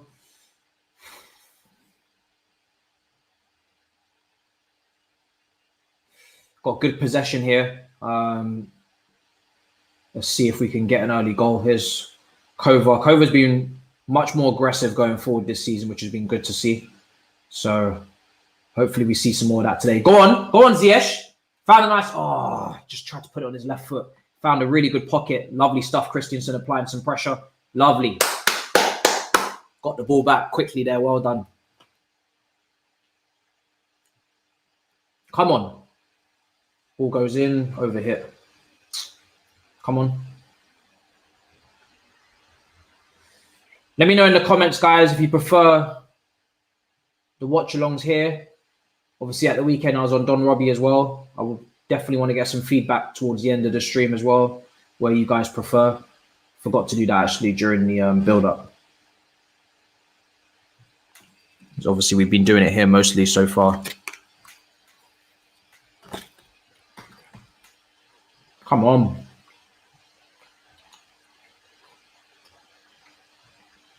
Go on. Just got to move them feet quicker, Ziyech. Big game.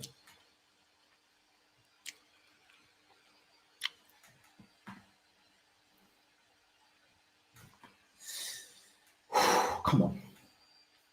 It's Jorginho here.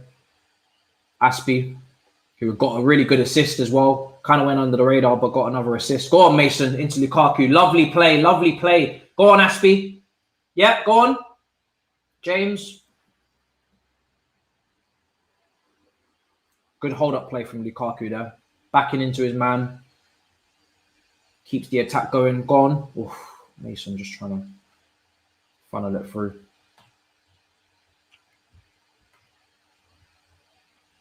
Go on, Mason. Go on. Come on, Mason. Come on, man. Well done, well done, well done. Go on. Alonso he turns so slowly, man. He's just not agile enough. Turns so slowly on the ball. It's like trying to turn a bus at times. It's just so slow.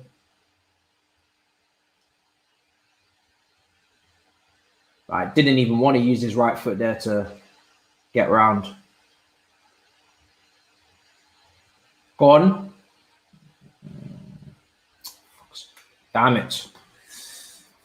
Link up needs to be a bit better from Mason Mount and Alonso down that side. Could be better.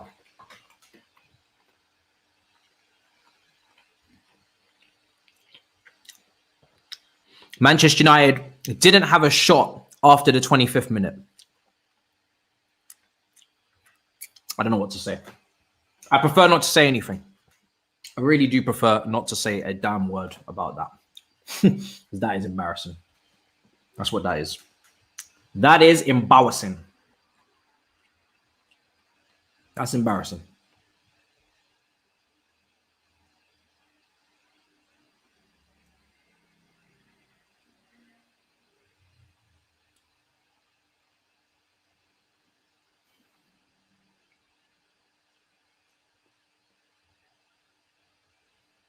Come on.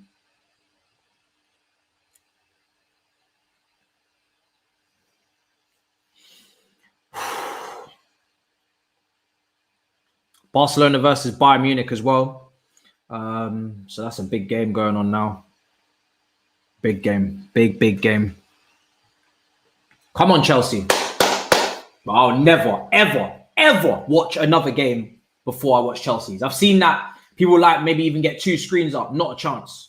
Not a chance. Could I? I don't give a shit about that game. I'll watch that game afterwards, highlights. There's no way you could catch me doing 2 screens on the Chelsea game. I'm watching the Chelsea game. Chelsea are on. I'm watching Chelsea. I don't give a shit. Anything else could be going on. Don't care. I'll watch it later. It's not as important. There's just no chance. There's just no chance. I can't be doing split screen with Chelsea. It just doesn't work. Go on, Kova. Go on. Oh, thought he was going to dribble out there. Alonso, build up play. Let's go. The third goal as well at the weekend against Aston Villa. If you guys watch that goal back. Oh, Lukaku with that beautiful touch. I love it. I love the hold-up play.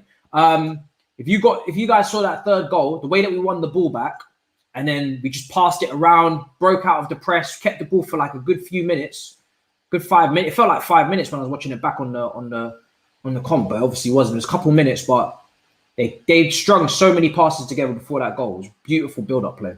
And everyone says this Chelsea team play defensive, they play negative because they play a 5. You don't know about football if that's what you actually think. Go and listen to Van Gaal. If you really think that we play negative because of the formation, you don't watch football. You do not watch football. And you should definitely start because football's really good.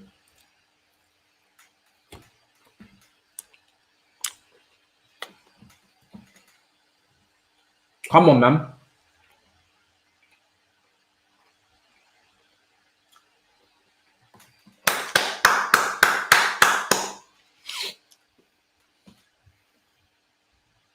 Go on. Jorginho. Oh. We're just struggling a little bit there. Well done, Christensen. Well done, man. Well done. Tracked your guy. Stayed on top of him. Followed the run. Job done. I've been happy with Lukaku this opening 10 minutes. Every time it goes into him, he's holding it up. Giving it back. Very good ball retention. I think that was the same at the weekend as well. Didn't get many touches, but the touches that he did get, he was efficient with them, which has been really good to see from him. And like I said, as I was, trying to tell them rival fans, bro, Lukaku has refined his game. That first touch, that build-up play, you can see the difference at Chelsea already. Very, very efficient. That was a good turn, man. He spun James there. Or he spun Aspilicueta. Zenit, see, this is what I'm saying. This is why you have to respect this team, man. They're matching us right now in this opening 10, 11 minutes. They're matching us. It's not a walk in the park.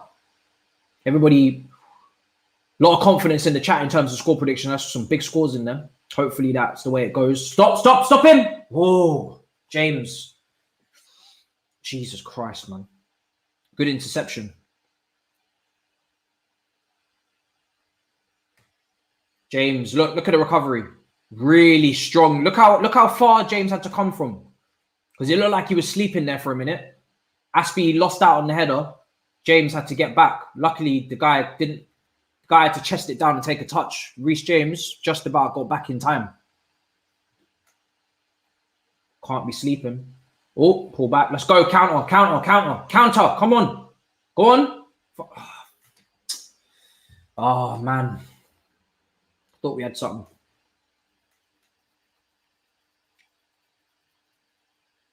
Man, the match versus Villa. I think I had Lukaku in the end, but it was very close between him and Mendy. And I would have said Kova as well, but the first half, the midfield just was not Obviously, that's mostly on Saul, but it takes two to tango. Obviously, you got to take responsibility as a pair. So, because that midfield, we didn't have no control in the first half. He's in midfield. He has to take a little bit of the hit for that in terms of going up for man of the match, despite getting goal and assist. So for me, I had Lukaku, but Mendy was very close as well with the saves that he made in the first half.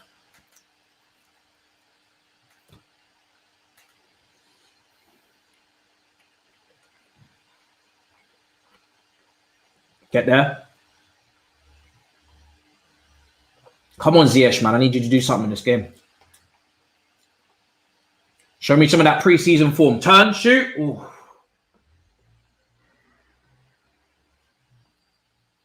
I need pre-season Ziyech. That's what I'm ordered. That's what I've ordered. Let's get it.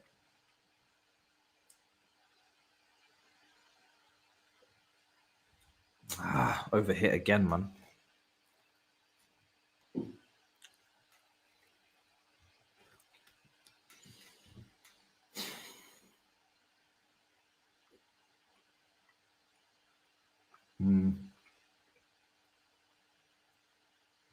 Thumbs up from Lukaku.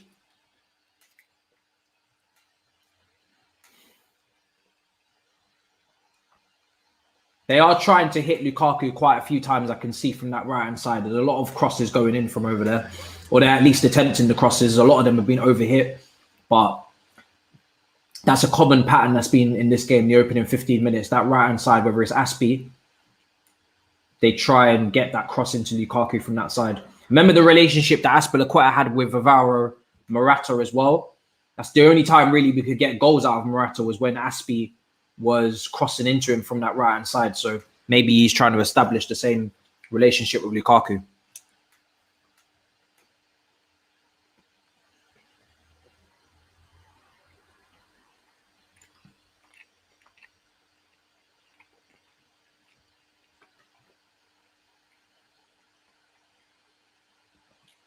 Now I'm watching it on BT.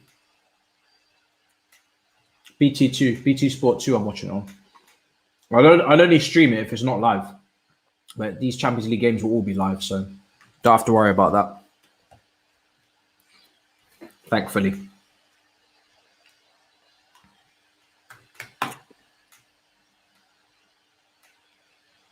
Cool.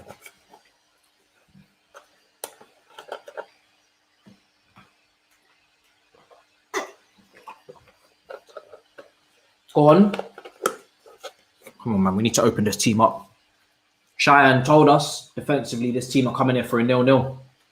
And they've actually been a bit more adventurous than that in this first half. But defensively, they look like they're well drilled so far. They got their two banks of 4 and maybe 5 in midfield. 4-5-1. So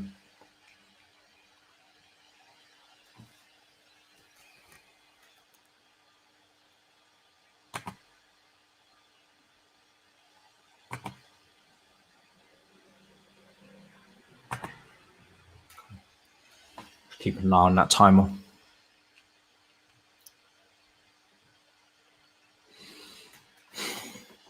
I don't think we can read into if Chilwell will play against Tottenham, to be honest, because he hasn't played any games so far. So I don't know how he would bring him in for Tottenham for his first game. The problem is when a player has not played now for so long, didn't play over the internationals for England, didn't play any minutes at the start of the season, when you throw them in, they have the danger of being rusty.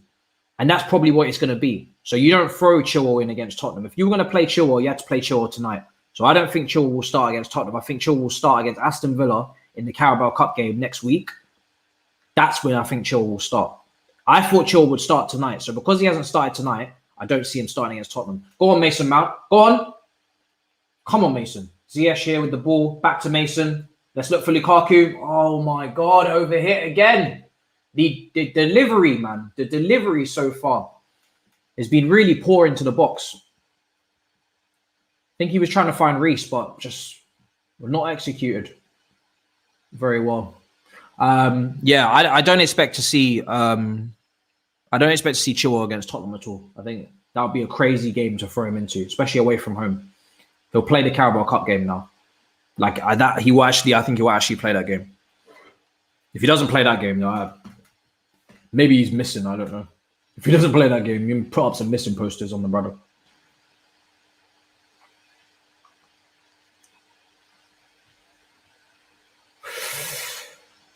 Let's do this. Come on.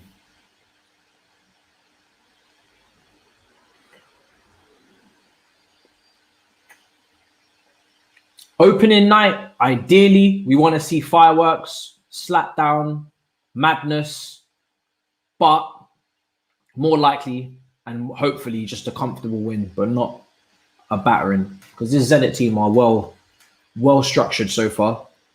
Haven't seen much of Malcolm. Is he wearing number 10? I think he is, yeah. Malcolm's one to look out for. Brazilian, former Barcelona player, Roma as well. Haven't seen madness yet from him. But yeah, in the final third, we're just a little bit wasteful.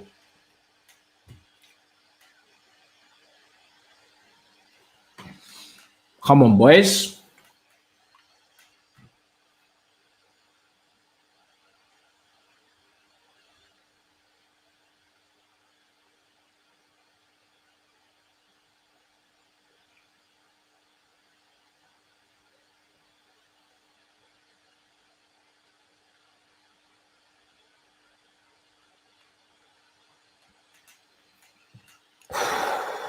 Twenty minutes gone, 0-0.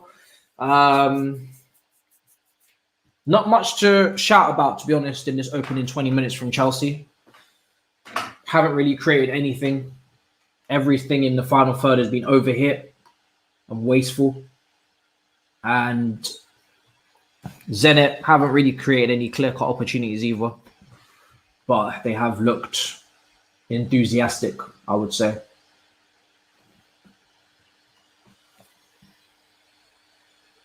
Go on. We need some line breaking passes. Where's Ziyech and Mount? I need to see them in the half spaces, man. I need to see them showing for the ball. Go on, Alonso. There you go. Let's get. See, look, man. You should just get that into Mount. This backwards stuff. Let's get this. Where's Ziyech? Again, Ziyech needs to come over, man. Not seeing him.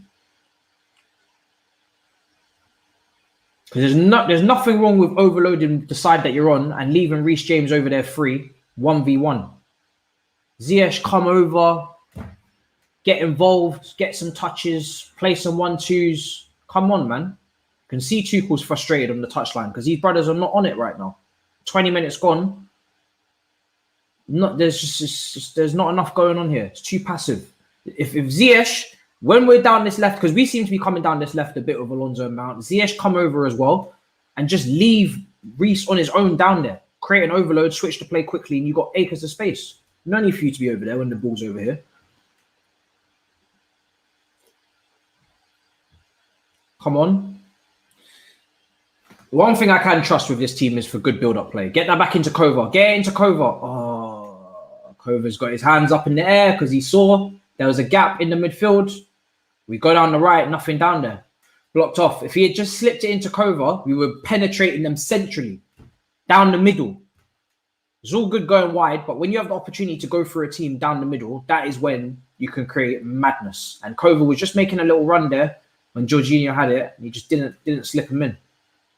Go on, Mount. There you go. Let's see what we got. Lukaku, go on. Oh, you see when you go central, when you go down the middle, down the heart of a team, shit opens up.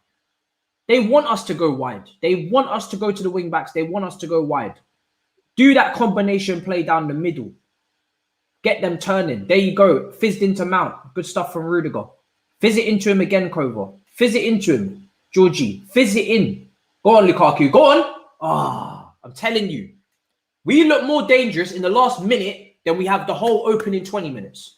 Because we had some central passes taking place. Some central penetration from. Just put some more pace in this team.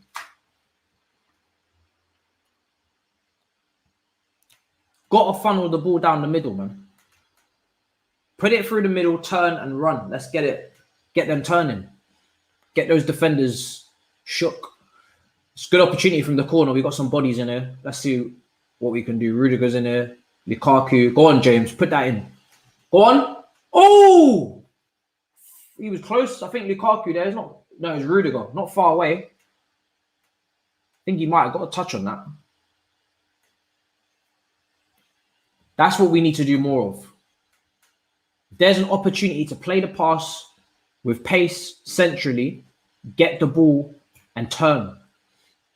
That's what Mason wants to. That's what Mason tends to do. Pick up the ball centrally on the half turn and then go forward.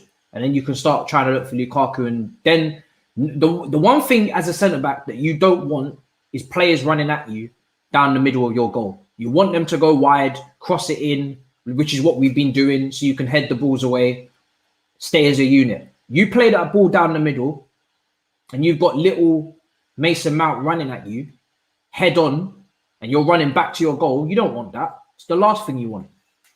And you got to watch Lukaku as well. He's making a run off you. You don't want that. This Zenit team want us to go wide and cross the ball. That's what they want. So we need to not do that so much.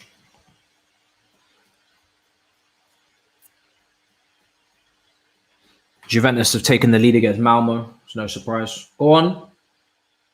Kova. Switching the play. Get into Jorginho. Okay, cool. You got time. Turn. Let's see what you got. There we go. Yeah. This is what I'm talking about. This is what I'm talking about. What did I just say? Entry passes down the middle. Almost had something there. That's what I want to see. You had time. You turned. You funneled it into Lukaku. The thing is with Lukaku, much like Giroud, you can play the ball into him. He'll hold it up. And then if you get runners off of him, you can start taking some shots outside the box or just at the edge of the box. We've got a cheat code, fam. Use it. Brother's too big to get bodied. There we go. Let's get it back in. Go on. Yeah, that's cut off. Not interested in this cross and insular nonsense, man. Cross sometimes, but know when to go central. This ain't December of last year with this cross and insular shit. Ooh, I like that, Mason. Just try to find Lukaku again. The thing is, if you funnel the ball into Lukaku and Lukaku gets it and it makes its way to him, it's a problem because it's going to be a long day trying to get it off of him and he's going to start trying to spin people. Find the yards and shoot. So it's worth trying to funnel the ball. Go on. There we go, Kova. There we go, Kova. Ziyech. Oh, that's not a foul. Get up, Ziyech, bro. It's not a foul, bro. I saw that. I appreciate the attempt, but it's not a foul. Get up, bro. The referee's got hair, bro. The referee knows what he's doing. We're in Europe now. If this was the Prem, you could have said, oh, maybe the referee will throw you a bone. No. Referee's not stupid, bro. He knows you didn't get caught. Referee's not stupid. Look at this replay. Man took a loose touch. Nah, bro, you got the ball. See what I'm saying? This is not the Premier League, Ziyech. Get up.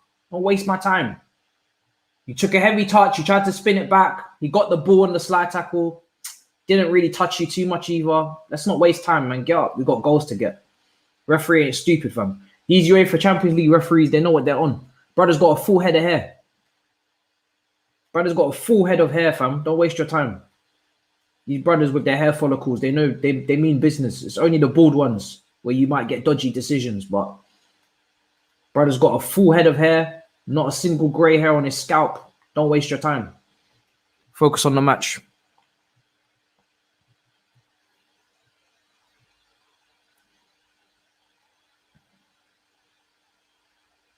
"26 minutes gone." The timer is actually spot on with what I've got on my TV, which is nice. Where's the intensity? It kind of like in very small waves, we get something for like 30 seconds and then it disappears again.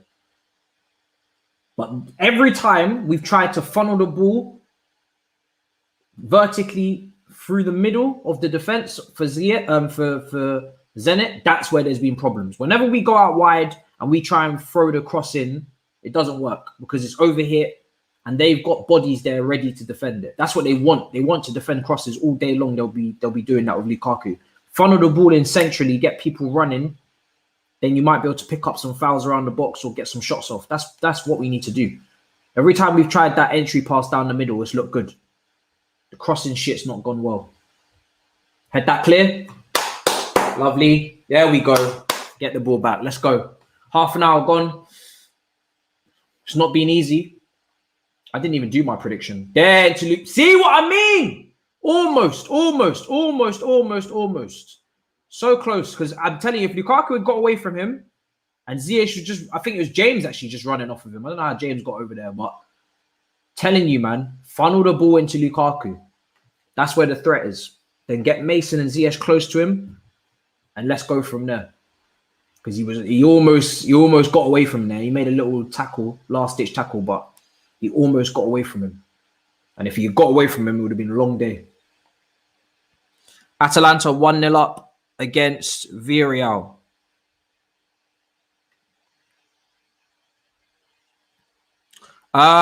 Review, I don't think so. I think I'll be doing a video today. I think. I'll find out in the group chat at halftime, but I think I'm doing a video, yeah. Dammy's at the game. So I'll find out if anybody else is saying anything, but in my head right now it's a video.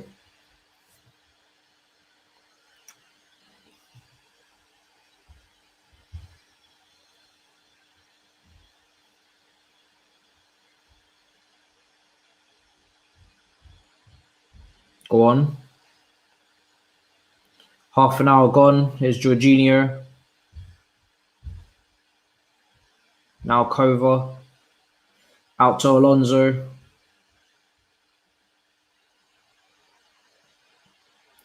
Like, Alonso's been okay in this game, but he's not ripping up trees. So this is what I'm talking about. When I say that his form started really strong against Palace and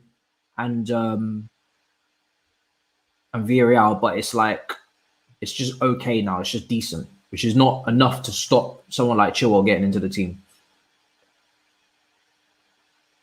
Good 1-2. Oh, almost from Jorginho and Kova there. Oh, goalkeeper had to slash it. Like, Alonso's just not dynamic. That's the only problem with him going forward. Good shooter. Good for the set pieces. Just not dynamic, man. When you're looking for someone to take players on, I mean, it's the same kind of thing that you have on the other side. We don't really have any Hakimis, like someone that can actually take on the opposition fullback as a wing back. They always need combination play. They can't go 1v1. It's a slight issue. Alonso just tussling there.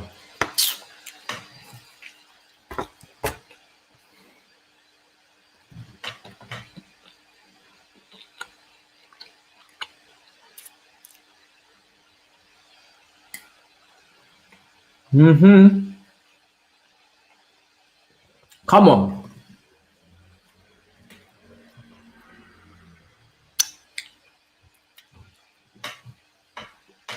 Kova. Aspie, Reece James. Good from Reece. Oh, poor cross. And that's unlike him, because he did well to get the yard, to get around the defender. And the cross was just a bit too timid.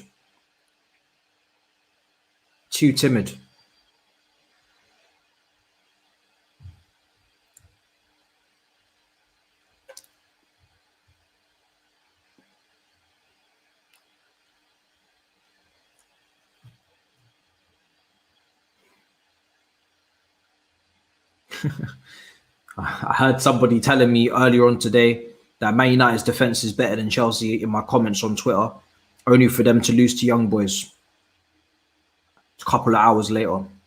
Long day for that individual. Long day for that individual. Long day. Go on, Mason. Go on. Well done. Some tenacity into Lukaku. Turns. Let's get a shot off. Blocked. Unfortunate. Good determination from Mason there.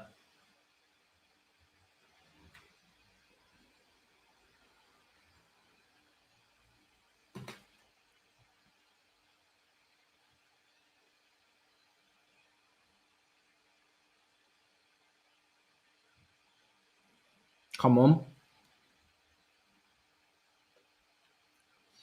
Ideally, it would be nice to get a goal before half-time. Ideally. That is what we would like to see. That is what we would like to see. Come on. 30 subscribers away from 17,500.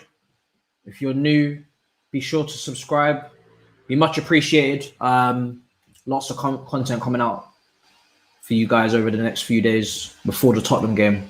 I'm planning to do a madness. Hopefully it all goes well. Big up to everybody. Let's go. Come on. Mason. Okay, let's go, Ziyech. All right. Mason's getting into a couple scraps, but fair play to him. Ziyech, he's holding his own. We're just lacking something, man, going forward. We're lacking something. There's no real cutting edge. No real cutting edge at all. Go on, Kova. Let's see what we got here. Mason, get your head up. Oh, Lukaku couldn't get into him. You know, it's days like this where I just, you know, it's just like Eden Hazard, man. You know what I'm saying? Eden Hazard at Chelsea would have nutmegged about 5 of these brothers by now and just done a Mazzolini on his own. Just missing a bit of individual brilliance. We're so much of a team. Like, we're such a team. Go on, Mason. We just don't have the individual brilliance. We're such a team. Like, we really put there's no I in team with this team. There's no I in team. Like, nobody's taking a long shot and scoring like Bruno Fernandes over the weekend. It's just everything's got to be perfect. Do you know what I mean? And that's something that is our Achilles heel. No one can just take a shot from range, bang it in top bins and keep it moving. Everything's got to be perfect pass, perfect here, perfect there. The whole thing's got to be perfect. Ball comes in, headed away.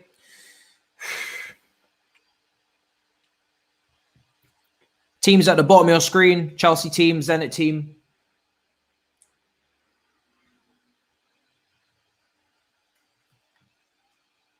Really appreciate the support on this channel, man. We're edging ever so closely to get into that 20k mark. That's the next goal. And I must say it will be a lot. It will mean a lot to me when we get to 20k. Haven't even been on this channel really for a year. Still not a year. So started on November the 1st with the first upload and nearly at 20,000 in under a year. It's been a good start. 35 minutes gone. Oh. Ay, vey. Rudiger. Good defending. The defense is doing this thing. Do you know what I mean? There's no threat of a transition or a counter. It's just, oh my God, Mason. Oh my days. What is it with the final ball today with these guys? Lord have mercy.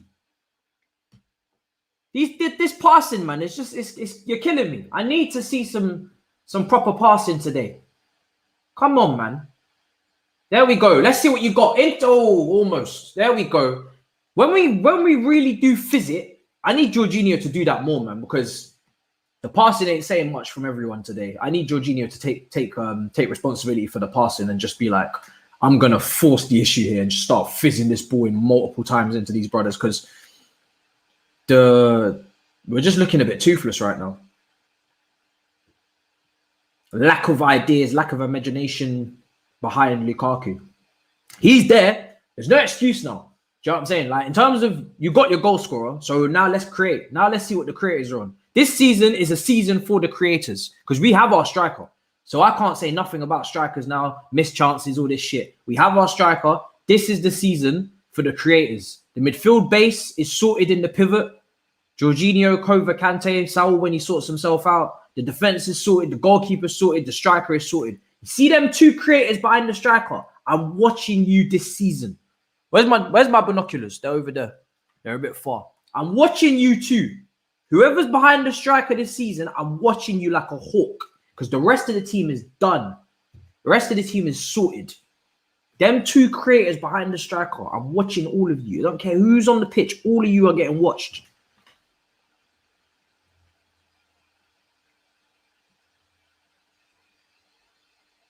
Zenit are very well organized. Very well organized, I must say. Oh, good save. Cool. Straight down Mendy's throat. Lovely to see. I was worried there for a second. Brother cutting his left foot. I thought he was going to do a Mazzolini. Good technique, but just didn't get the power of the whip or anything, really.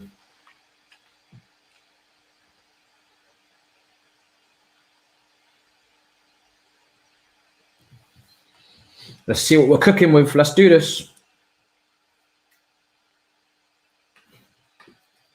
Well, we've already seen what we're cooking with. We're not cooking with many ingredients so far today.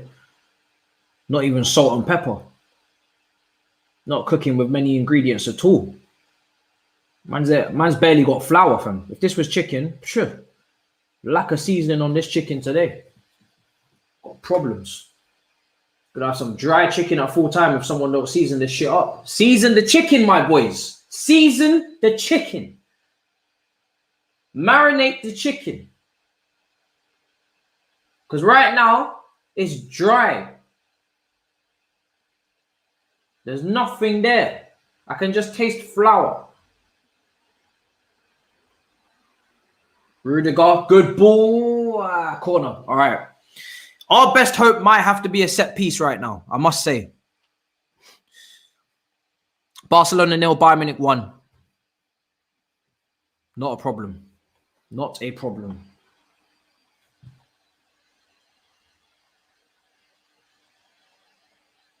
Let's push those subscribers up. I know there's new people here from this watch along.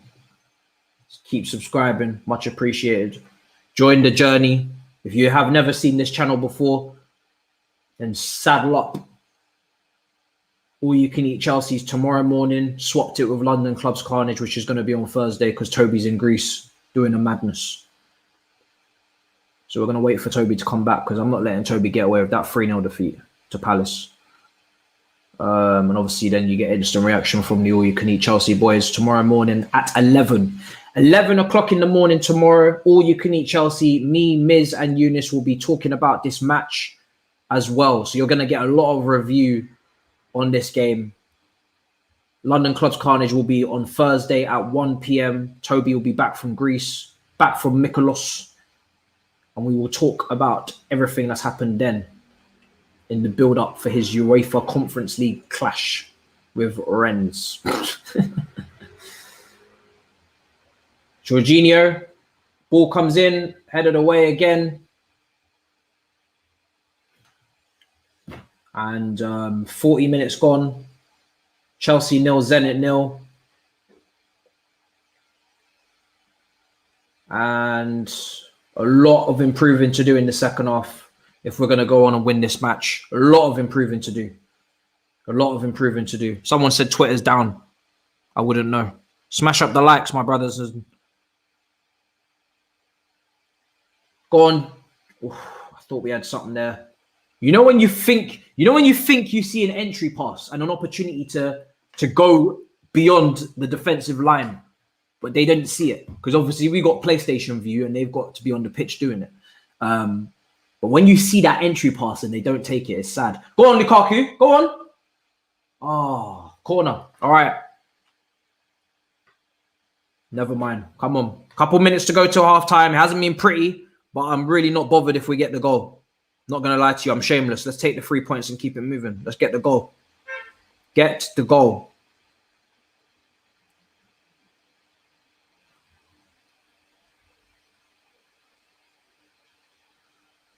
Ball comes in.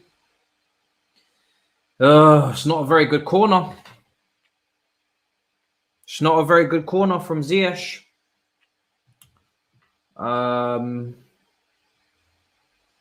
Yeah, man, that wasn't it. That wasn't the delivery I was looking for.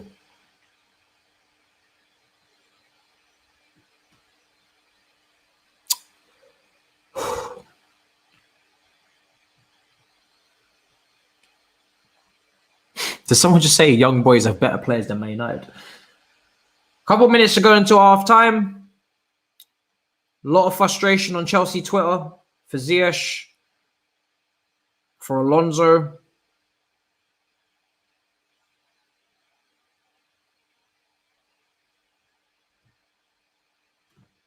from Mount.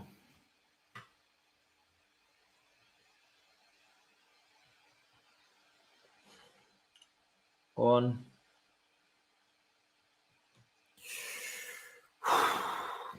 Lord have mercy. Here's Ziyech out to Reece James.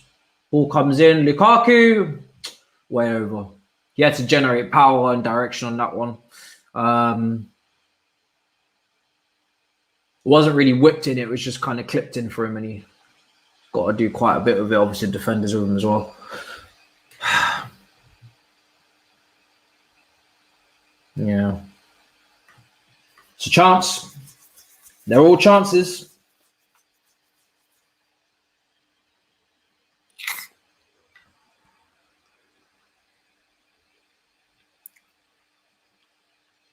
I think we can definitely go a lot more attacking in the second half. Maybe bring on a few more attackers.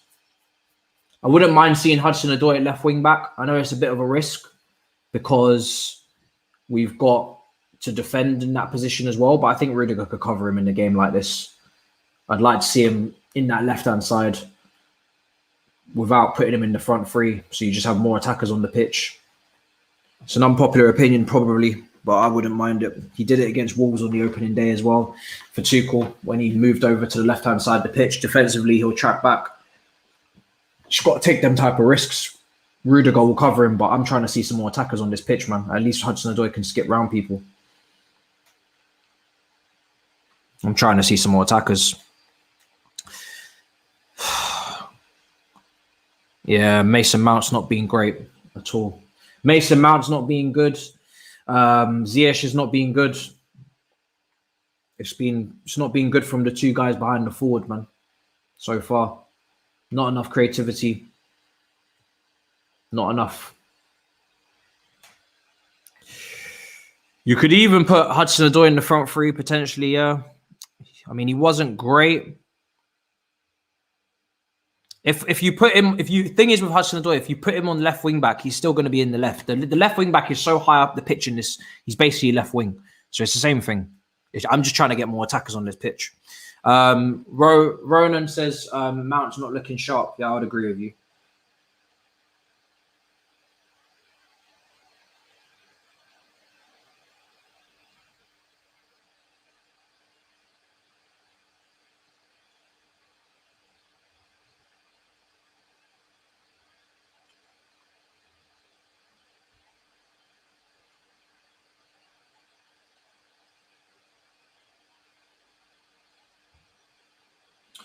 Oh,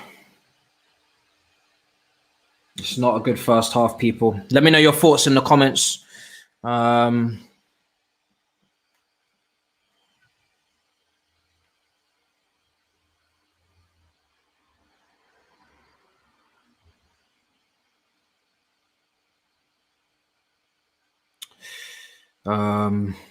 Yeah, just a very lackluster first half, people. Really lackluster.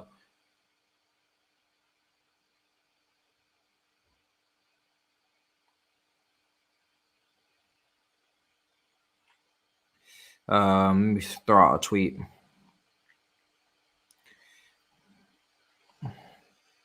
Mount is not having a good game, says Justin. Havertz on immediately, non-existent. It's meant to be Cam.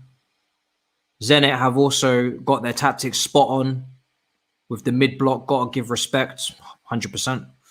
100%, I agree with you. But we've still got we need to find a way to break that down.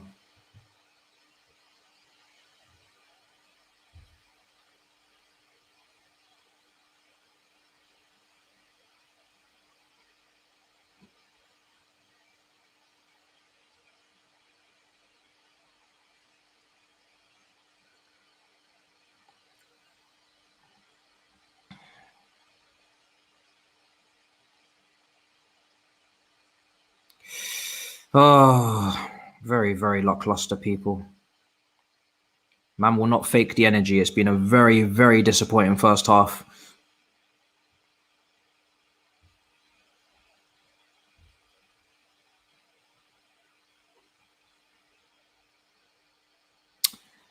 I've thrown out my tweet on the matter. Let's see what you guys are saying. Halftime. Very, very, very disappointing first half, I have to say. Could be better. Let me just throw a pause on that as well.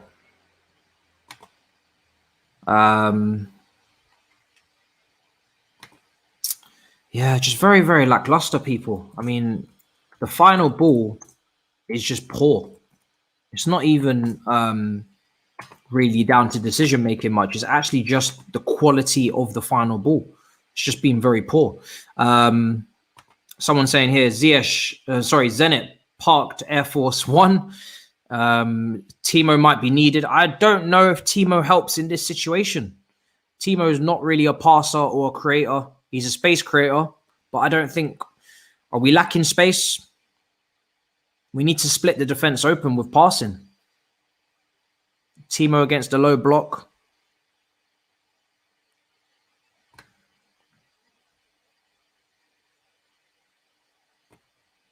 Thomas saying Kova needs to make more progressive passes. I honestly thought Mount was our best player. No, I can't really. I mean, listen, I don't think giving anyone best player is really. There's no point right now, to be honest, because no one's doing anything to be getting best player. But I think with the lack of opportunities that we've created, I don't think we can call Mount one of the best players on the pitch.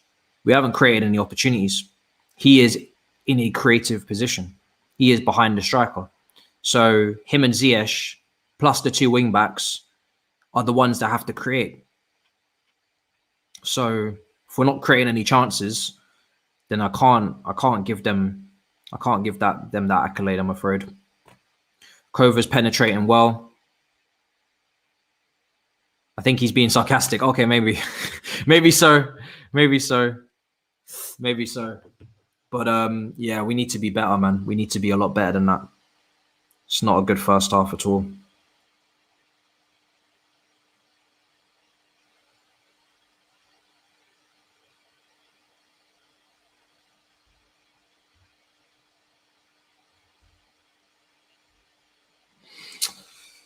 Oh, nobody's impressed with Ziyech at all on Twitter.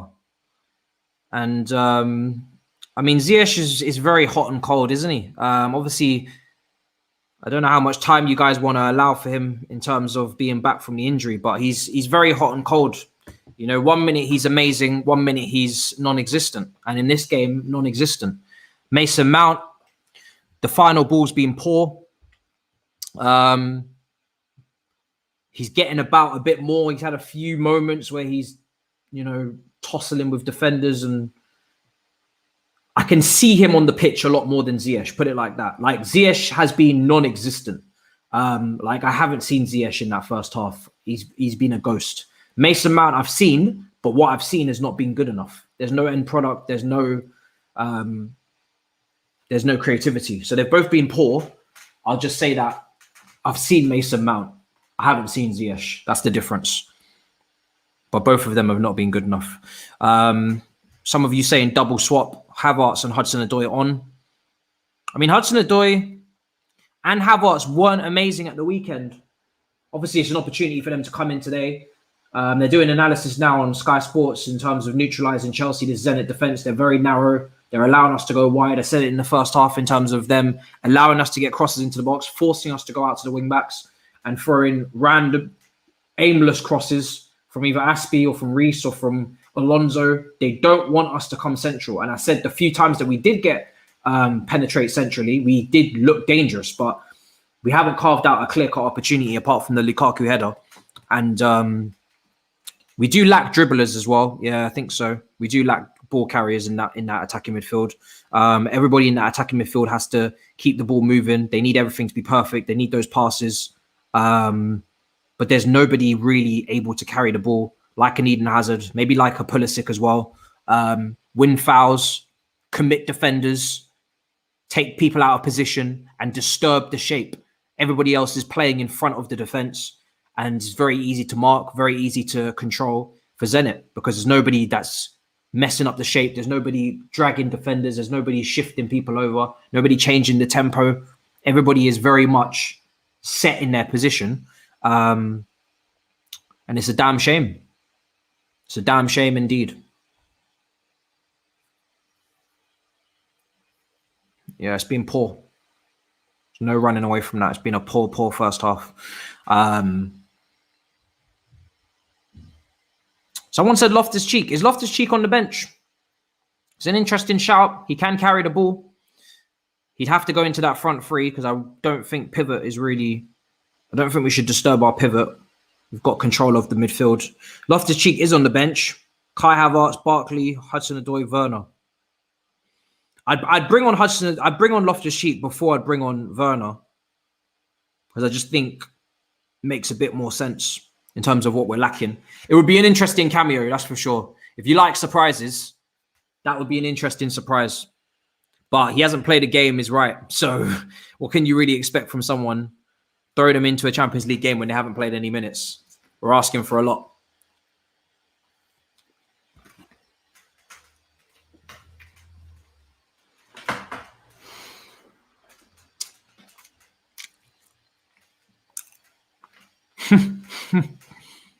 Nope. I'm not trying to see Barkley. To be honest, Barkley and Loftus-Cheek coming on is highly unlikely, because I just don't think they have the fitness to come in here.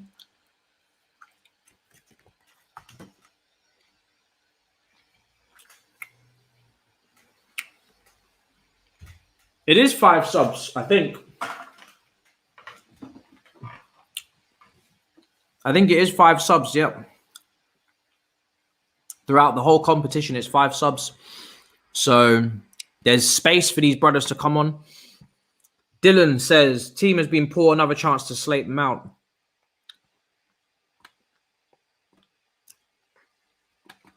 Yeah, the team's been poor, but you can also highlight individuals in particular. And I think Ziyech and Mount need to be highlighted today. I'm eating yum-yums,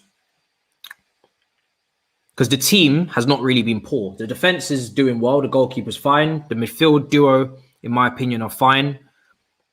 It's the front three, and I can't really put it on Lukaku because Lukaku's not getting any service. So it's the front three. It's the 2 attacking midfielders and the wing backs that need to step up. That's where I see it. The 2 attacking midfielders and the wing backs, they're the ones that are furthest forward to create opportunities in this team. You've got 2 wingers, effectively, with the wing backs, and you've got 2 attacking midfielders.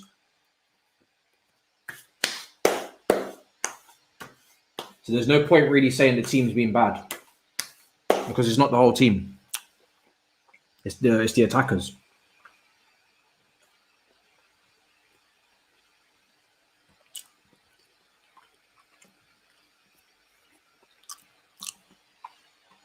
When the team is 0-0 at home to Zenit, you need to talk about them attackers, them creators. They're not doing the business at all. Not doing the business at all.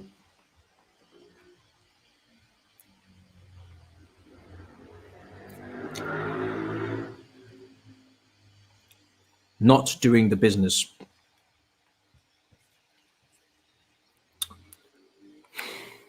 Someone said Werner for Mount. I don't know if Werner coming on in this situation helps us.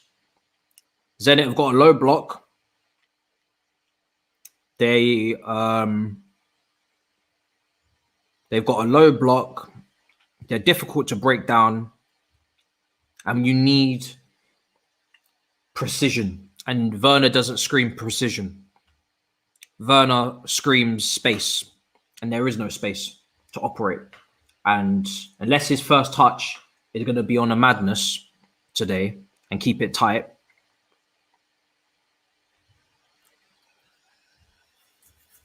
then I don't know.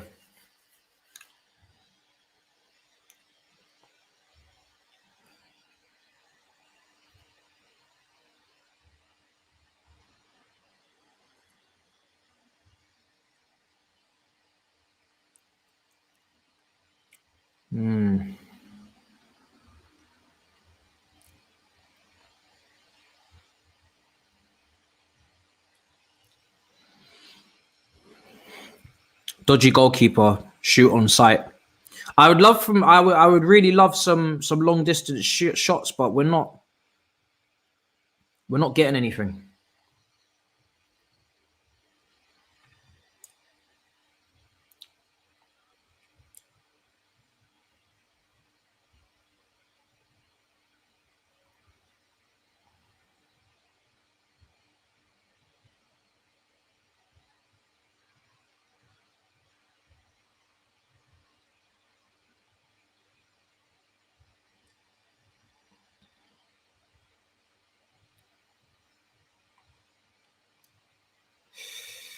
Oh, let's see what you man are saying in the chat.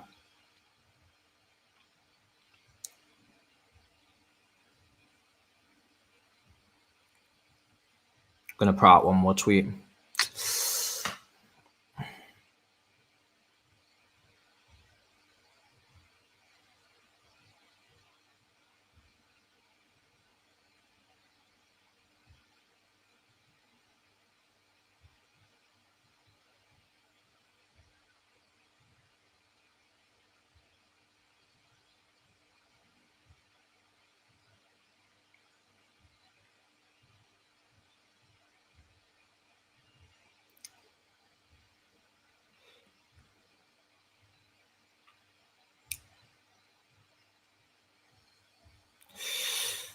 Yeah, rough. I think I've said all I had to say really at halftime, people, in terms of we're lacking quite a few things. You know, we haven't got a dribbler, so the defensive shape.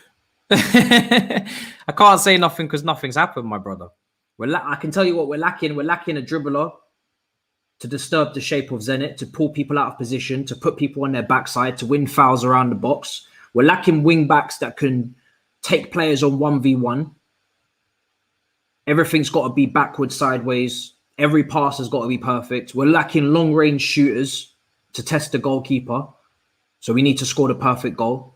And we're lacking creativity in the attacking, in the center of the attack.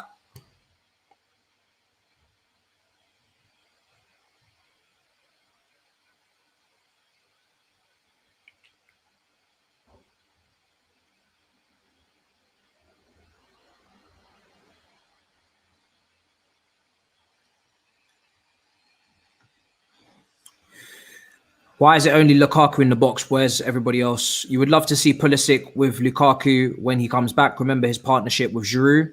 It's a good point. Free Havertz, man. I need one of those doses of disrespectful dribbling tonight. Mount hasn't been hitting it. Second half about to kick off. I'll wait until it's 3 minutes in before I press play on the timer again. But yeah, let's hope something happens, man, because these brothers are going to put me to sleep. This is why I didn't set up a stream for afterwards. I think a video, because I don't think I could talk about this shit for an hour after the watch along.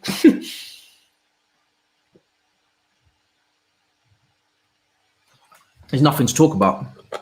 This is why it's good to be able to have the option of doing a video review or a stream. If there's loads to talk about, and I've got all the boys and Nita ready as well, maybe, then it's lovely to do a stream for an hour and talk about it. Like the Aston Villa game we did with Jay and Daniel. But this game, imagine doing a stream for an hour talking about this. There's nothing to talk about. I'll wrap this shit up in about 7 minutes and keep it moving in a video. Nothing to talk about here so far. All right, they seem to have come out a little bit lively. I'm seeing some zippy passing down this right-hand side here. Some good connections between Mount, Reece, and Ziyech for a brief period. Here's Rudiger. We're really high up the pitch now. So Ziyech, it's a very sluggish pass back into Alonso. One shot on target. 46 minutes gone. Let me make sure I don't piss up with the timer here.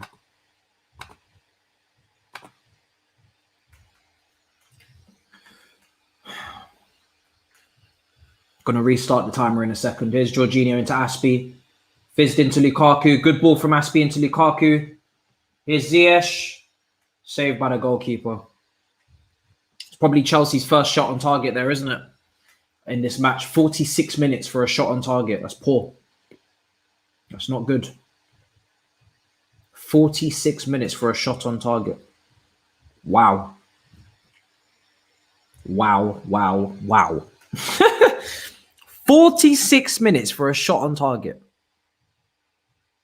This is the world I'm living in today. Here's Alonso down the left into Kova, overlapping, back in to Rudiger. Lack of movement in front of him, man. It's so static. So static. Here's Azpilicueta. If Ziyech hasn't done anything in this 15 minutes, you need to sub him off on the hour mark. Latest. And bring on someone with a bit more energy, because this walking around shit, I'm done. If we was, 2-0 up at home to Everton and you're strolling about, nutmegging people, it's all good, but I need some urgency. We're 0-0 with Zenit. Shocking first half. And I'm not seeing no urgency. So that's not going to run. That's not going to run.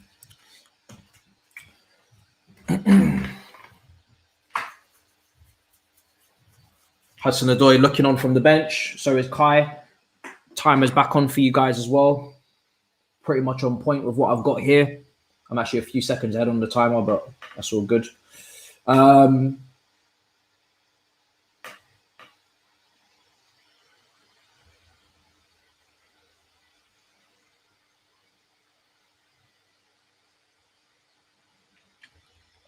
You're saying, what can Ziyech do when there's no runners? Ziyech needs to be the runner.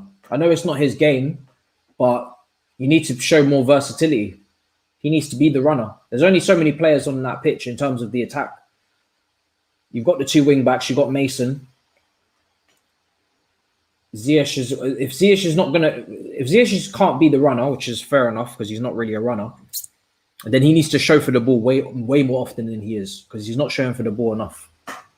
He's ghosting in between the defensive line and the midfield line, but I'm not seeing. He needs to show for that ball a lot more than he's doing if he's going to be the. Oh my God, Rudiger! Oh my God, Rudiger! Rudiger tried to do a madness. Jesus Christ! That is the only brother so far that's created something out of nothing. Look at that run from Rudiger, surging run. And then obviously the shot is what you'd expect from a centre-back. But that was the most exciting thing I've seen all game. And Rudiger was on a madness there for a second. Jesus Christ. It's fine. If he's going to be the person that picks out the runners, then he needs to get on the ball, innit? I mean, there's nobody making runs, which is fair enough. But he's also not getting on the ball. So it's not like I'm seeing Ziyech on the ball a lot and then there's nobody running. I'm not seeing Ziyech on the ball and I'm not seeing any runners. So everybody's screwing up. Imagine if Rudiger had scored that. Jesus Christ. Imagine. Here's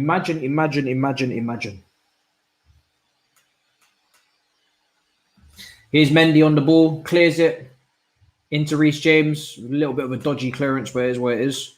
Unless it was a pass. Here's Mount. Ugh.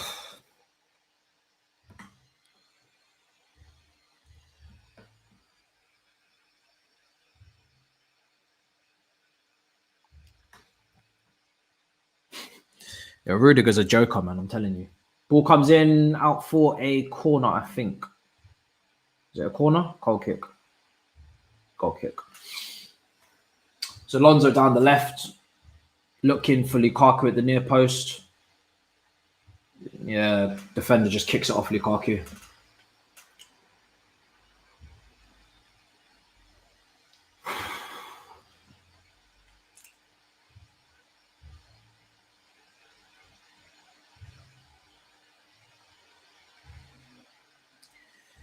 Wow. Alonso megged, flawed. Oh, here's Zenit. Jesus Christ. Alonso. Getting nutmegged. Sent him to the whoopsie hour, as Big Steve would say. He sent him packing. He sent Alonso packing on that right-hand side for Zenit, our left-hand side. Christensen on the cover. Christian's positioning has been underrated, man. His positioning is just on point.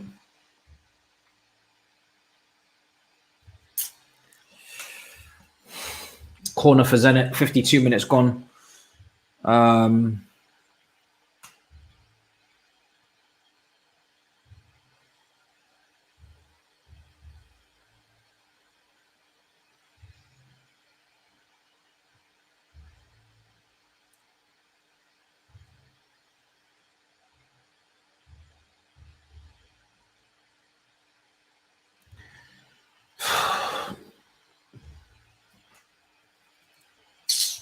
This is rough. 52 minutes gone.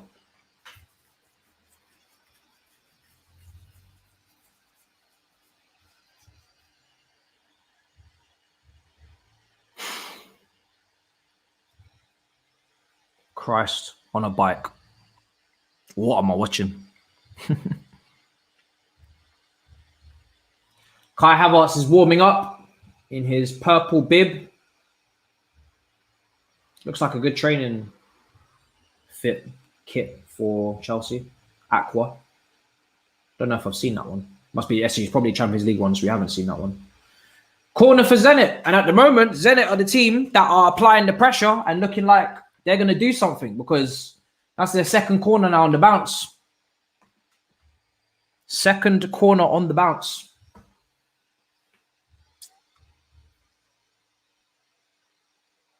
Just disappointment in my face right now. At least I have a nice haircut.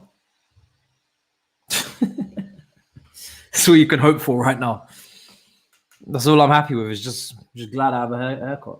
Ball comes in from Zenit, headed away by Christensen. He just looks like a different guy, Christensen, man. He really does. Like, he's just a different guy altogether. So commanding, he just looks different. Different under Tuchel. Just a different human being. It's like he's started to say, yo, this is my defense, which is not easy with Rudiger. It's not really just his defense, but here's Mendy. Here's Rudiger. Now Alonso. Jorginho. Sorry, Kova into Jorginho. Back into Kova. There we go. Now we got some space to move into. Ball in behind for Alonso. That's what I'm talking about. Good build-up play. Alonso. Oh, that was better. And I think that's what Chelsea actually need. They need Zenit to come onto them so we can hit them in transition, because trying to break down Zenit with that low block is borderline impossible for us right now. So we actually need Zenit to have some possession. Here's Ziyech. Go on, Ziyech. Oh my God, Jesus.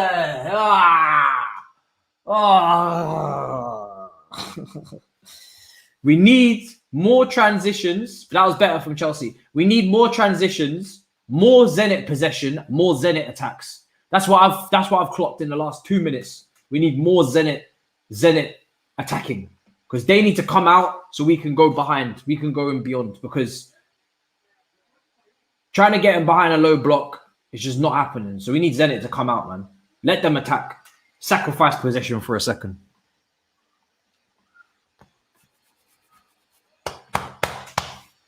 Carefree, wherever you may be, we are the famous CFC, and we don't give a fuck. Wherever you may be, we're the famous CFC. Carefree, wherever you may be, we are the famous CFC. Don't give a damn. Wherever you may be, we are the famous CFC. Carefree, wherever you may be. I have to entertain myself now. That's how bored I am of this game. I have to entertain myself. This is what is becoming of this match. Reece James hits the side netting with his left foot. Not sure why he took it with his left and not his right, because it was coming onto his right if he left it a few seconds later, and he's right-footed. Could have gone across the goal. Not sure what he was trying to do there. But anyway. 2-0 to Bayern Munich against Barcelona. Lovely. They're getting baptized. Love to see it. Don't like Barcelona, so ain't nobody complaining. Let the fall from grace begin. Get them arse whooped in the Champions League this season. I'm here for it. Let it be done. Let it be done. Let it be done. I haven't got a problem with it.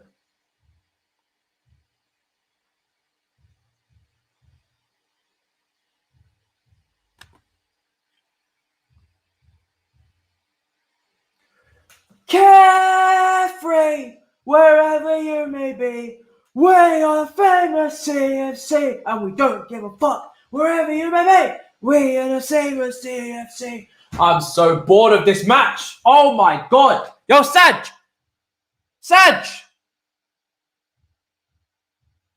I need somebody to entertain me, fam. This is long. Like, I've sat for an hour of this. Stream's been on for 2 hours 36. Nothing. Not a crumb. Not even a breadcrumb of entertainment here. I'm scrapping like birds. This is pigeon behavior. Man would be lucky for a grain of rice of entertainment from this team today. Jesus Christ. I'm scavenging for some entertainment. I am groveling for some entertainment. Go on, Reese. Aspie, what we got? There's nobody there.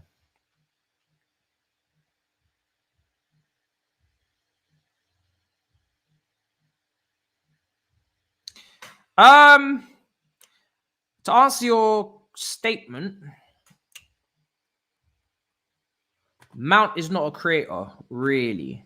I mean, he's not one of our most creative players. I think Ziyech is meant to be, but he's not today. I wouldn't really say Mount's one of our best creators. He's good at taking the set pieces, very good at creating chances like that. From open play, he can create, but I don't know. In terms of out and out creating something out of nothing, I wouldn't say that's Mount. If you get Mount in transition and then you got opportunities to make decisions and you get him on the set pieces and whatnot, I think Mount can create chances from those type of positions. But if you're talking about to create something out of nothing against a low block, it's a different situation. But he can carry the ball, he can dribble, he can create, but I don't know if top two. I don't think top two. I wouldn't say top two. There's zero combination down the middle of Lukaku and Ross Barkley on the bench. Oh, Ross Barkley's on the bench, yeah. Because 60th minute, time for subs. I agree. Let's get some people onto the pitch. Let's change this shit up. I've seen enough. I have seen enough. I have seen enough.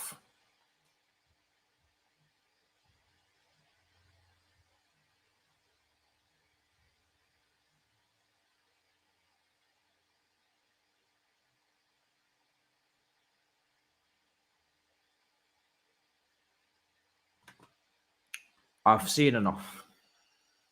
Shot blocked. Christensen clears. This is a long day at the office, people. My golly gosh. Do I even do a review? To be honest, I'm going to be talking about this tomorrow morning with Miz and Eunice. Do I even do a review? I mean, if it stays like this, do you want a review? I'll ask you. Do you want me to do a review? In a video format? Is it worth it? What am I really going to discuss? Seriously, I'm being deadly serious. Wow. Hour gone, 0-0, and I must say this is toilet. Absolutely toilet. Viewership is dropping. They're probably all moving over to the Bayern Barcelona game. This is toilet. This is toilet. Yeah, what am I going to say? That's what I'm saying.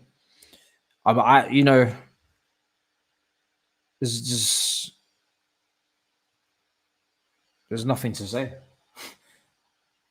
I can say everything I want to say at the end of the game on here. I don't know if a separate upload is necessary, if I'm being honest. Especially when we're going 11 a.m. tomorrow morning with Eunice and Miz. And I want to put out as much content as I can for you guys, but I don't want to put out shit content. And I just don't think I don't even have the energy to even watch the rest of this, let alone talk about it in a video afterwards. It's just nothing to talk about. Nothing to talk about. It's been so poor. My TV's just given up there. Like, you know what? You don't need to see this.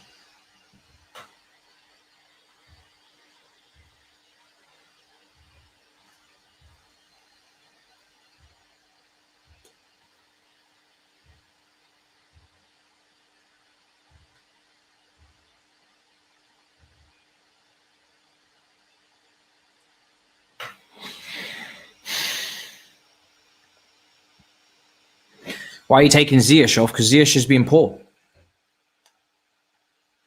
Why would he not take Ziyech off? It's a better question. What's Ziyech done? Why are you saying Ziyech should have stayed on? Well, he could have taken off both of them, yeah. It doesn't really matter because Ziyech is not doing anything. So you could take off Ziyech, take off Mount. It doesn't really make a difference in my eyes. Take off either one of them, and you'd be fine.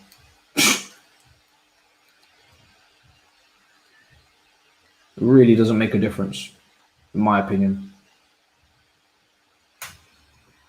Both being so poor, who really cares?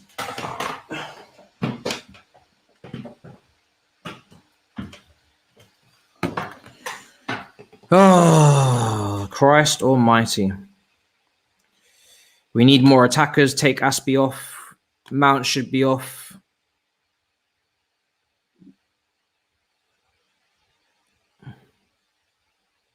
Wow. Already, yeah?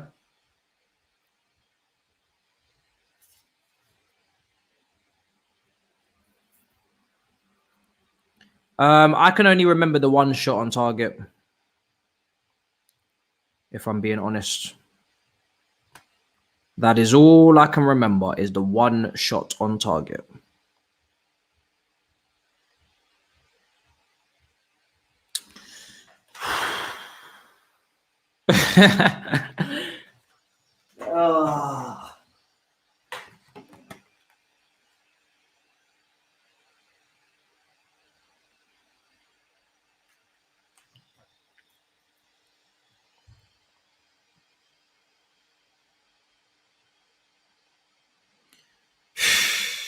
All right, let me know of the changes that we made. I'll update the bottom of the screen there. So, who's on and who's off? Let me know. My TV's done a madness there for a second. Timo Werner's on. Is he?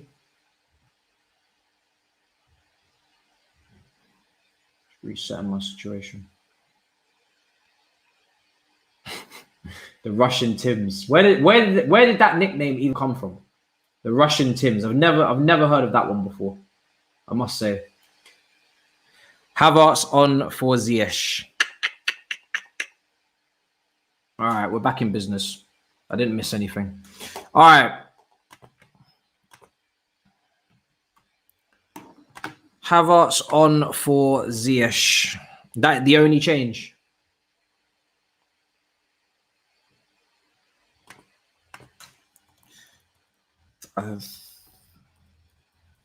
We need to bring on. I think we need to make one more change. I think we need to make two more changes. You need to shake up this team completely. 65 minutes gone. Remember, we've got 5 subs. Here's Alonso, back stick, out for a corner. I think get 2 more brothers on here. Shake this shit up completely.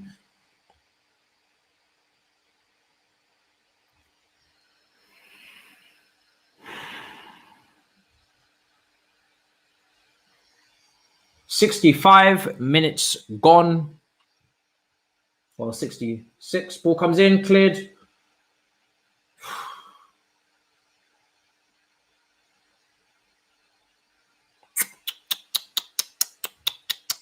Holy moly. This has been one hell of a match. I picked the wrong game to miss on the channel. Should have done this elsewhere. Aston Villa was great. Go on, Lukaku. Out to Alonso. Go on. Oh, my God. He moves like a bus. He moves. Why does Alonso move like this? He turns like a fridge. He turns like a fridge. It's like turning milk. It's not good. It's too slow. It's too pedantic. Here's Jorginho, Azpilicueta, out to Reece James. Can we create something, please, today? Anytime you want. Let's go. Oh, Zenit in transition. Reece James. We're so comfortable defensively. This team, Zenit, don't seem to have anything to offer so far. But going forward is again, just like last season, is our problem. Here's Mason Mount, and this is what I'm talking about in transition. Oh my fucking God, that pass. Take him off. Take him off. Take him off. Take him off. I've had enough. Take him off. You've taken off Ziyech, take him off as well. Take him off. It's not his day. I don't know if he's not sharp. I don't know what happened to him. Doesn't matter. Take him off. Let's move on. Let's keep it moving swiftly. Take him off. Take him off. Let's get this. Let's just change this. Let's just move on. It's not necessary. Oh, that was a bad header.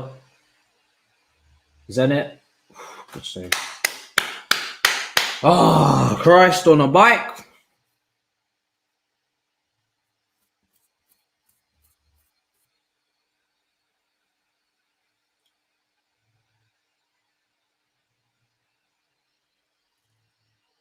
Here's Aspie.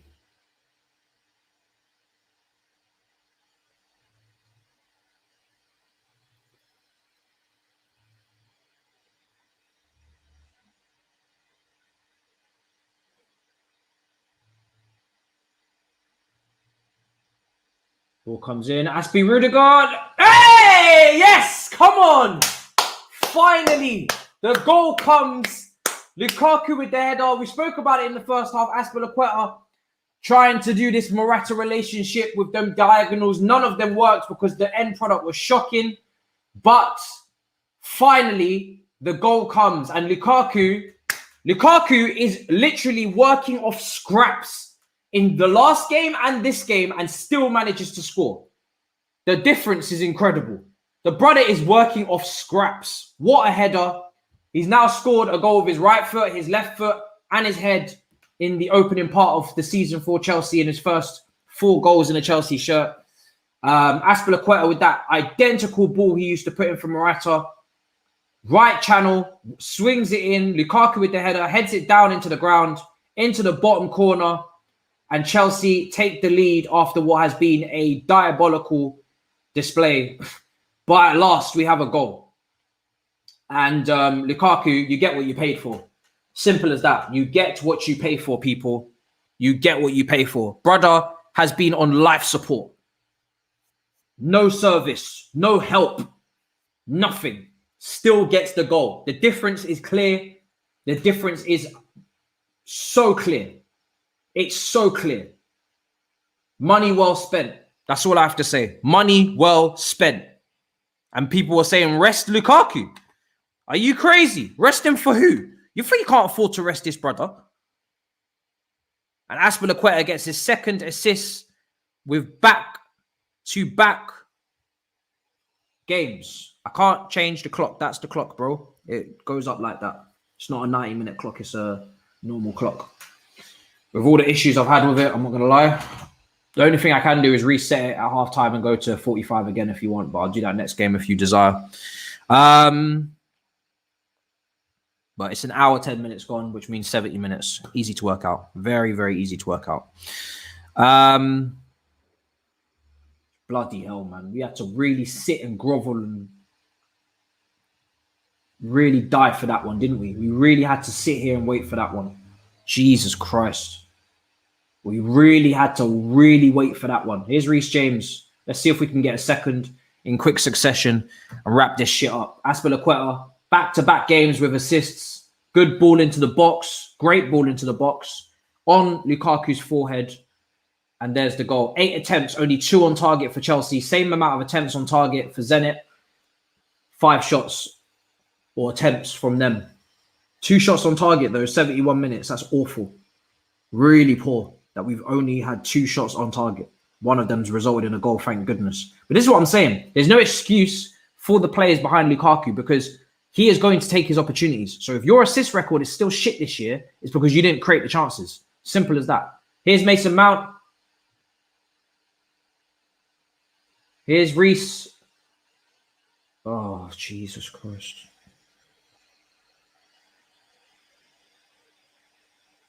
He's not having a good game today, Mason, I must say. There's no excuse for people's assists to be down this season. Again, Lukaku. 1 shot on target, 1 goal. And he's had 3 attempts. So that's 33% shot conversion. Or goal conversion, if anything. You know? So 3 attempts, 1 goal.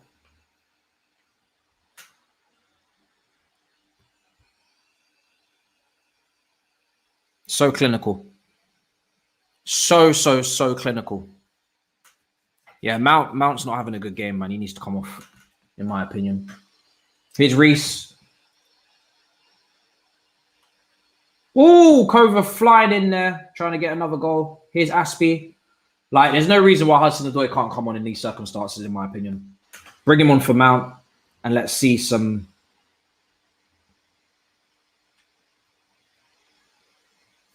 Let's see something different. 15 minutes to go. Here's Mason, now out to Reece. Aspie. Jorginho. James.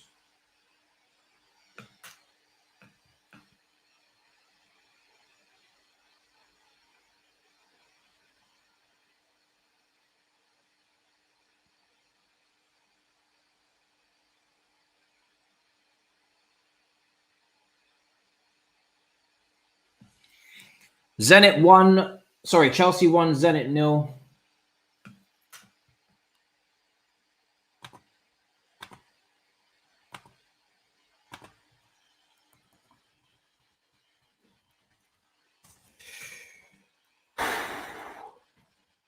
Been a rough game to watch. But if they get out alive, I won't be complaining. If they get out with the 3 points, I won't be complaining. But, well, I'll talk about the performance. It wasn't great. Here's Mason Mount. And just a poor ball into the box. Just, again, no whip, no nothing. Just stood up for the goalkeeper to collect. Like I said, not having a good game. Just needs to come off. Just needs to come off.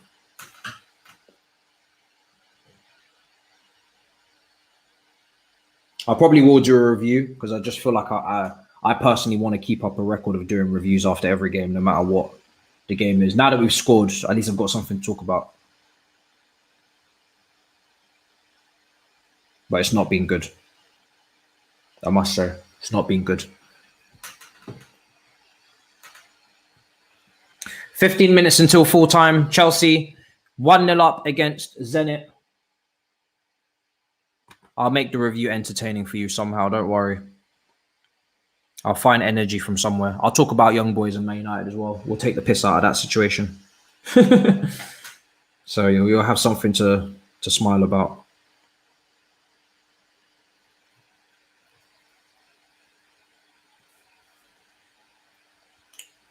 But yeah, it's been a really poor performance from quite a few of the attackers today and wing backs as well.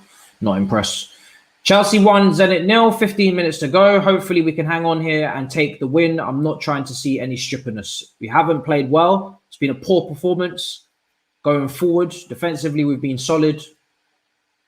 Centre midfield-wise, we've controlled the game. But going forward, we've been poor. Really poor. Here's Alonso. We just need to ride it out. If you can get the second, fantastic. If you can't, take the 1-0 and get out of here. Don't create no drama for nobody.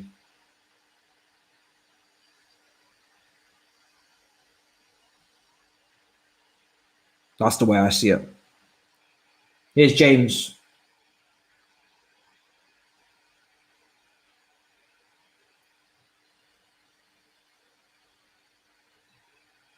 A lot of people talking about Pulisic today. Here's Mason into Lukaku. Pull back. Alonso. Cleared. A lot of people talking about Pulisic. Yeah, Pulisic. Because Pulisic, Listen, Pulisic's also inconsistent as well, but he can dribble. He just offers something different. He can dribble the ball, run at people, maybe run, play off Lukaku in that type of way. At least with Pulisic, he's going to commit defenders, draw fouls, change the defensive shape, just offer something different. It was very static in that first half, especially. Just nobody making runs, nobody running with the ball, nobody looking to create something out of nothing. They just played in front of Zenit's defense and made it very easy for them. Didn't offer up any sort of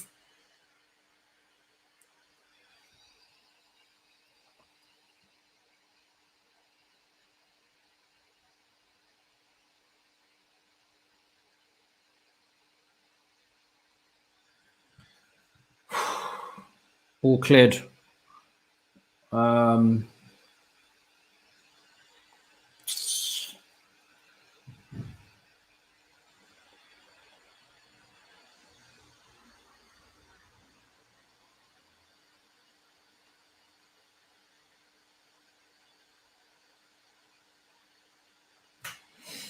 Christ on a bike.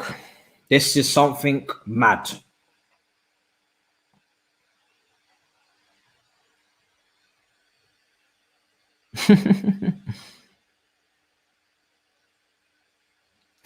Chelsea need to get Bayern trainers to put some muscle on Pulisic's legs. We need to do something, seriously. We need to do something.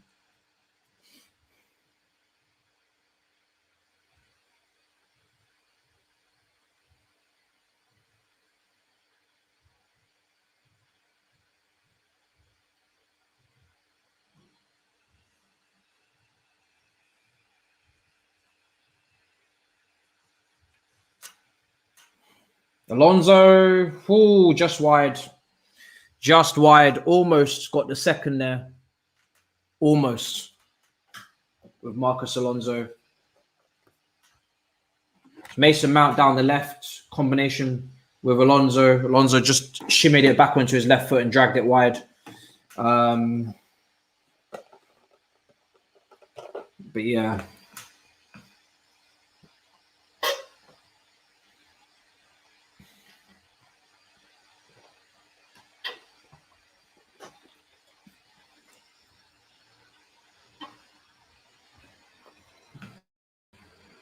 What the fuck was that? What was that?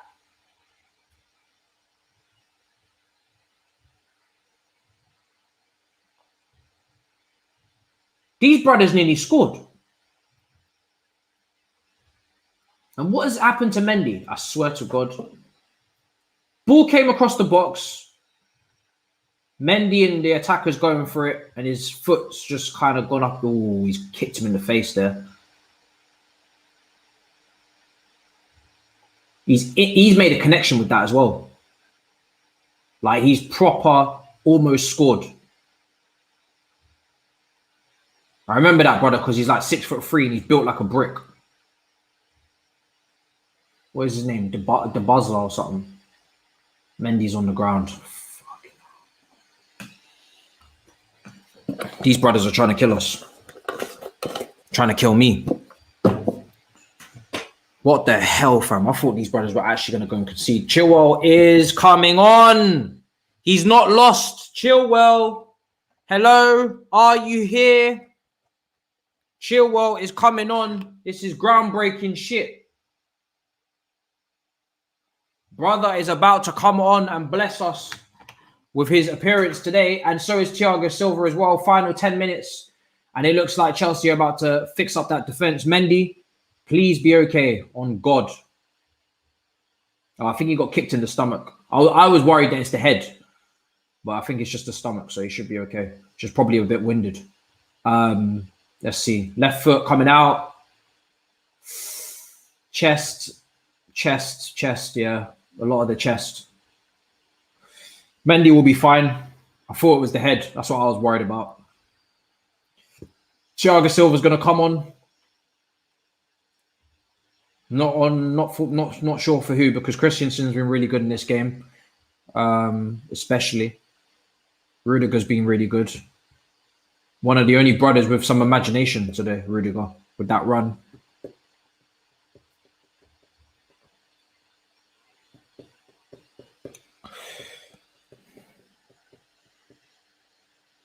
Yeah, he should be fine, yeah. So it's going to be Chilwell coming on for Marcus Alonso at left wing back, which is good to see. And maybe that puts him in play for Tottenham now that he's getting some minutes. I don't know. But if he didn't get any minutes, then I would have said definitely not. Now that he's getting some minutes, there's a potential he could play against Tottenham with 10 minutes under his belt. Maybe. And Azpilicueta is coming off for Thiago Silva.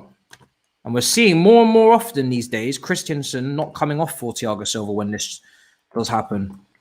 It's almost like as if these old guys, he's obviously rotating out, but Christensen's like, yep, you're staying in the middle of the defense.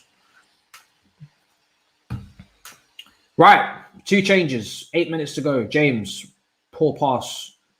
Zenit get back possession. I don't know how Mason Mount's still on, to be honest. I have no idea how, because he hasn't been very good. But one thing I will say about Mason Mount is when you're defending a lead, he's going to make runs, he's going to tackle, he's going to get stuck in, and he's going to make up the numbers in midfield and turn it into a 3. So if you wasn't going to take him on off earlier, there's no point taking him off now, to be honest. Even though he has not played well today, defensively, he's a midfielder, so he's going to come and drop in and make it a 3. So we're holding on to a lead now, so Mason Mount will stay on. That makes sense. Here's Jorginho. You wouldn't bring on someone more attacking when we're struggling like this to get the second goal. May as well just protect the 1-0 lead, which I think is what we're going to do. I think Thiago Silva's actually moved to the centre of the back 3 and Christensen's gone over to the right, which is fair enough. Here's Chilwell. Good to see him back in the team. He's kind of been lost the last few weeks, but he's back. Let's play that over to Christensen. Jesus. All right, turn back then if you want.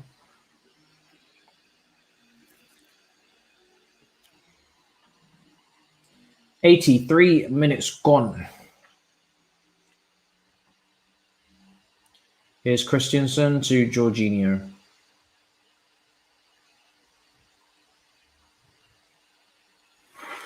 Here's Kova. Now, haven't seen much of Havertz since he came on. At all. Chilwell with a poor pass there. Haven't seen anything of Havertz since he came on. Barely any touches for Kai since he came on. Barely any touches. Ghosting like Ziyech right now. This is just... Nobody wants to stake their claim for this position behind the striker, it seems. Now Kai's get some touches. There we are. Drop deep, get some of the football, man. Come on. Here's Chilwell. Out to Mason Mount.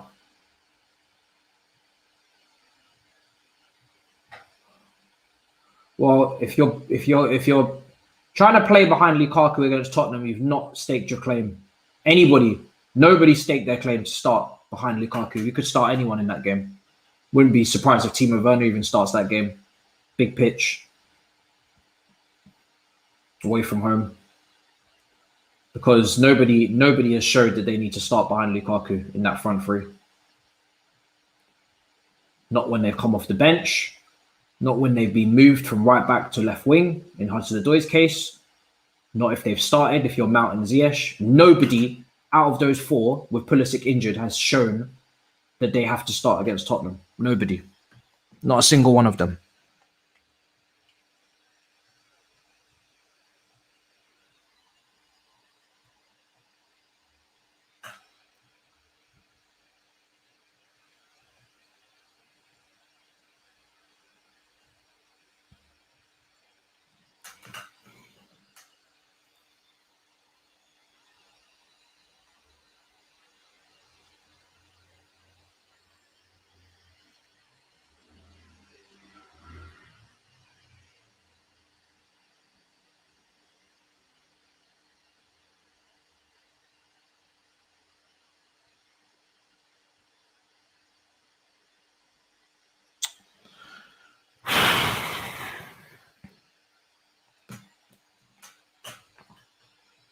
$86 minutes gone, 1-0. And yeah, this game's fizzling out really.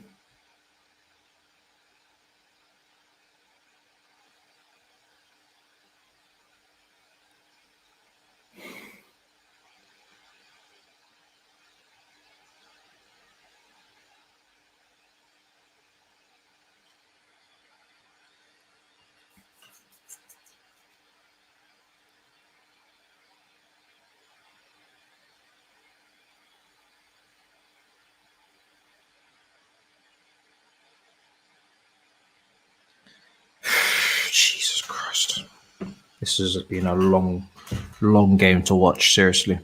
This has been a long game to watch.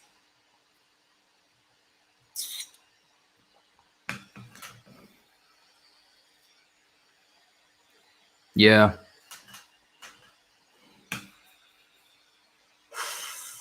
A few minutes to go, and I'm just trying to see the final whistle, to be honest. I am just trying to see the final whistle in one piece with no drama.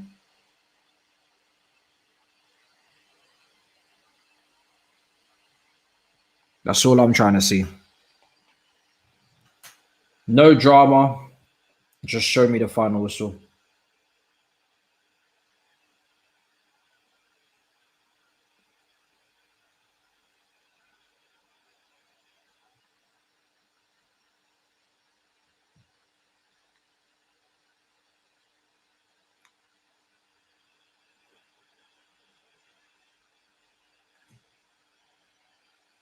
$88 minutes gone. Chelsea 1, Zenit 0. All vibes, no violence, no drama, no karma.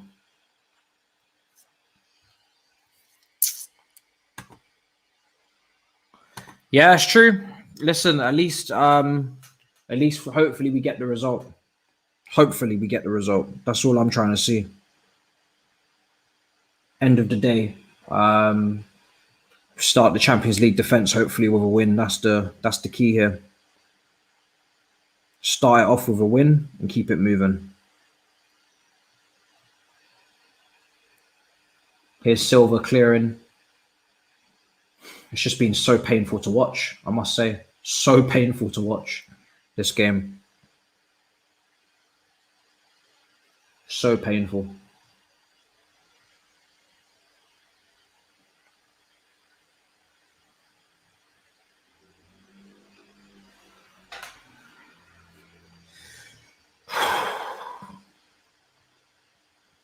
I look forward to watching the highlights of the Bayern Munich versus Barcelona game. They're 3-0 down. Can't wait to watch that. That's going to be funny.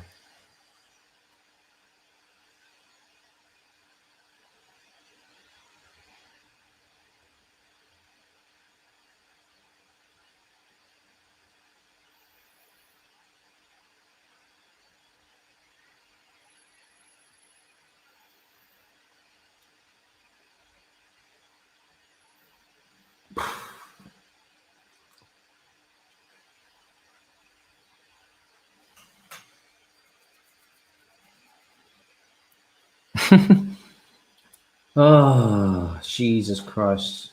And this is the thing, like, people have it twisted. Changing to a back four and making an extra attacker doesn't change anything. It's the same players on the pitch, the same attackers. Like, no offense, but Kai coming on hasn't changed anything.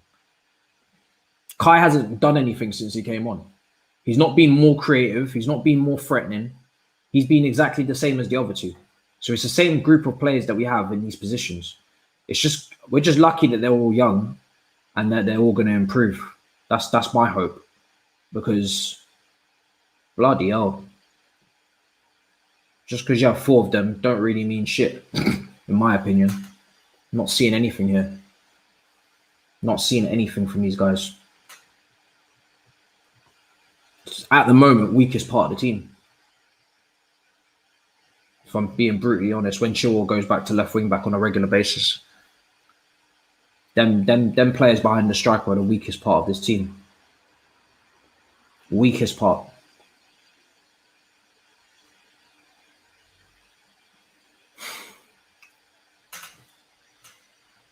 It's up to them to create clear-cut quality chances. That's what it's up to them. Here's Lukaku, Kai, cleared. Credit to Zenit as well. Credit to Zenit. Loftus-Cheek is coming on, I think, for Mason Mount. It's got to be for him. Can't really be for anybody else. Credit to Zenit, though. They've set up a really good block. Cheyenne said this early on. They're not going to be an easy team to break up. And they proved that today. You know, they're not an easy team to break down. Partly our fault, but also partly because they have a very, very, very well structured, solid defense. But Loftus-Cheek comes on for a couple of minutes. Get the blood pumping in his legs. If he gets a touch, we'd be lucky if he gets a touch before the final whistle.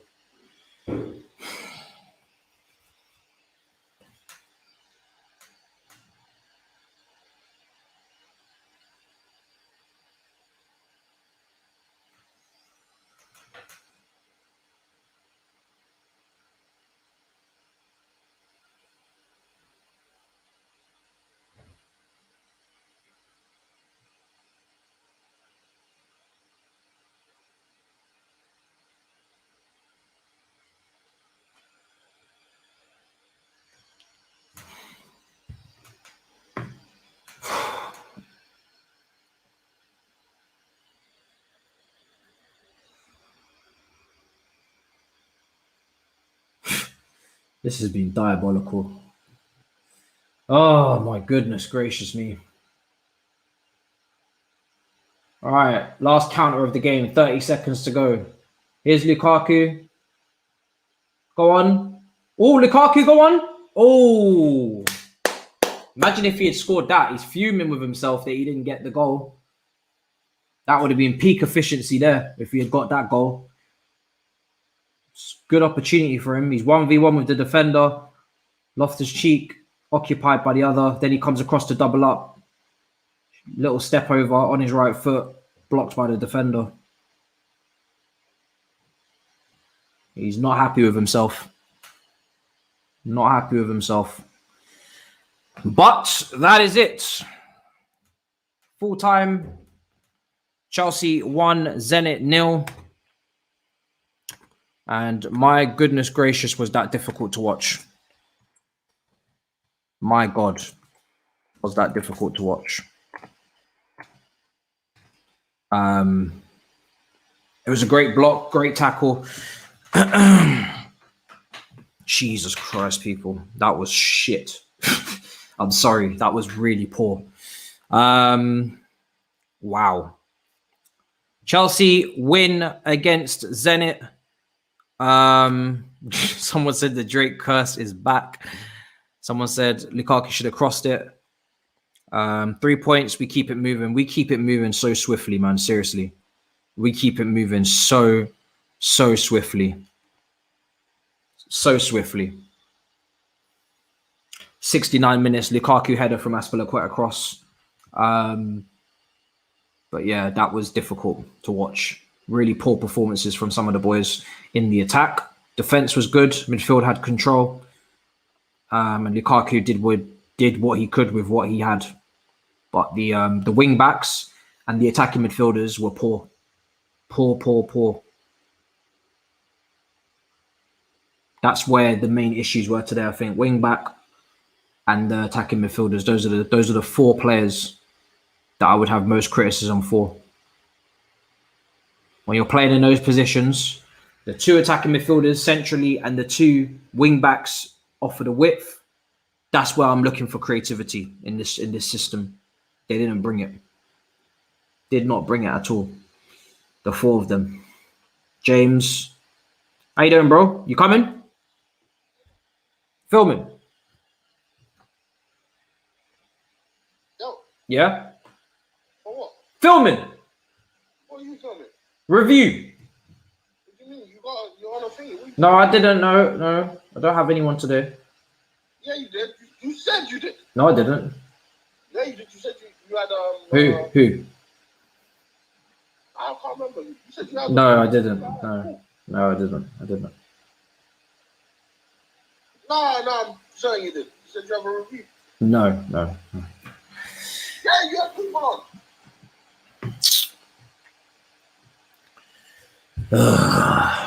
Lord have mercy. Brother's a liar, fam. Bold-faced liar. Bro, Ziyech has to improve. One game he's the best one. Next game he's yeah. Yeah. Yeah.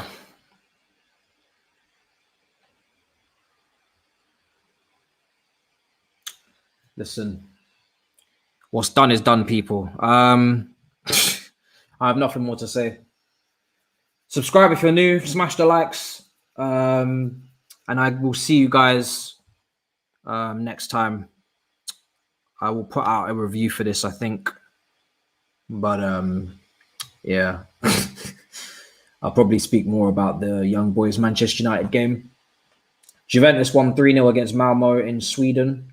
Obviously, Manchester United lost to young boys, and I think Bayern Munich beat Barcelona 3-0. So lots happening in the Champions League tonight, just not in our game.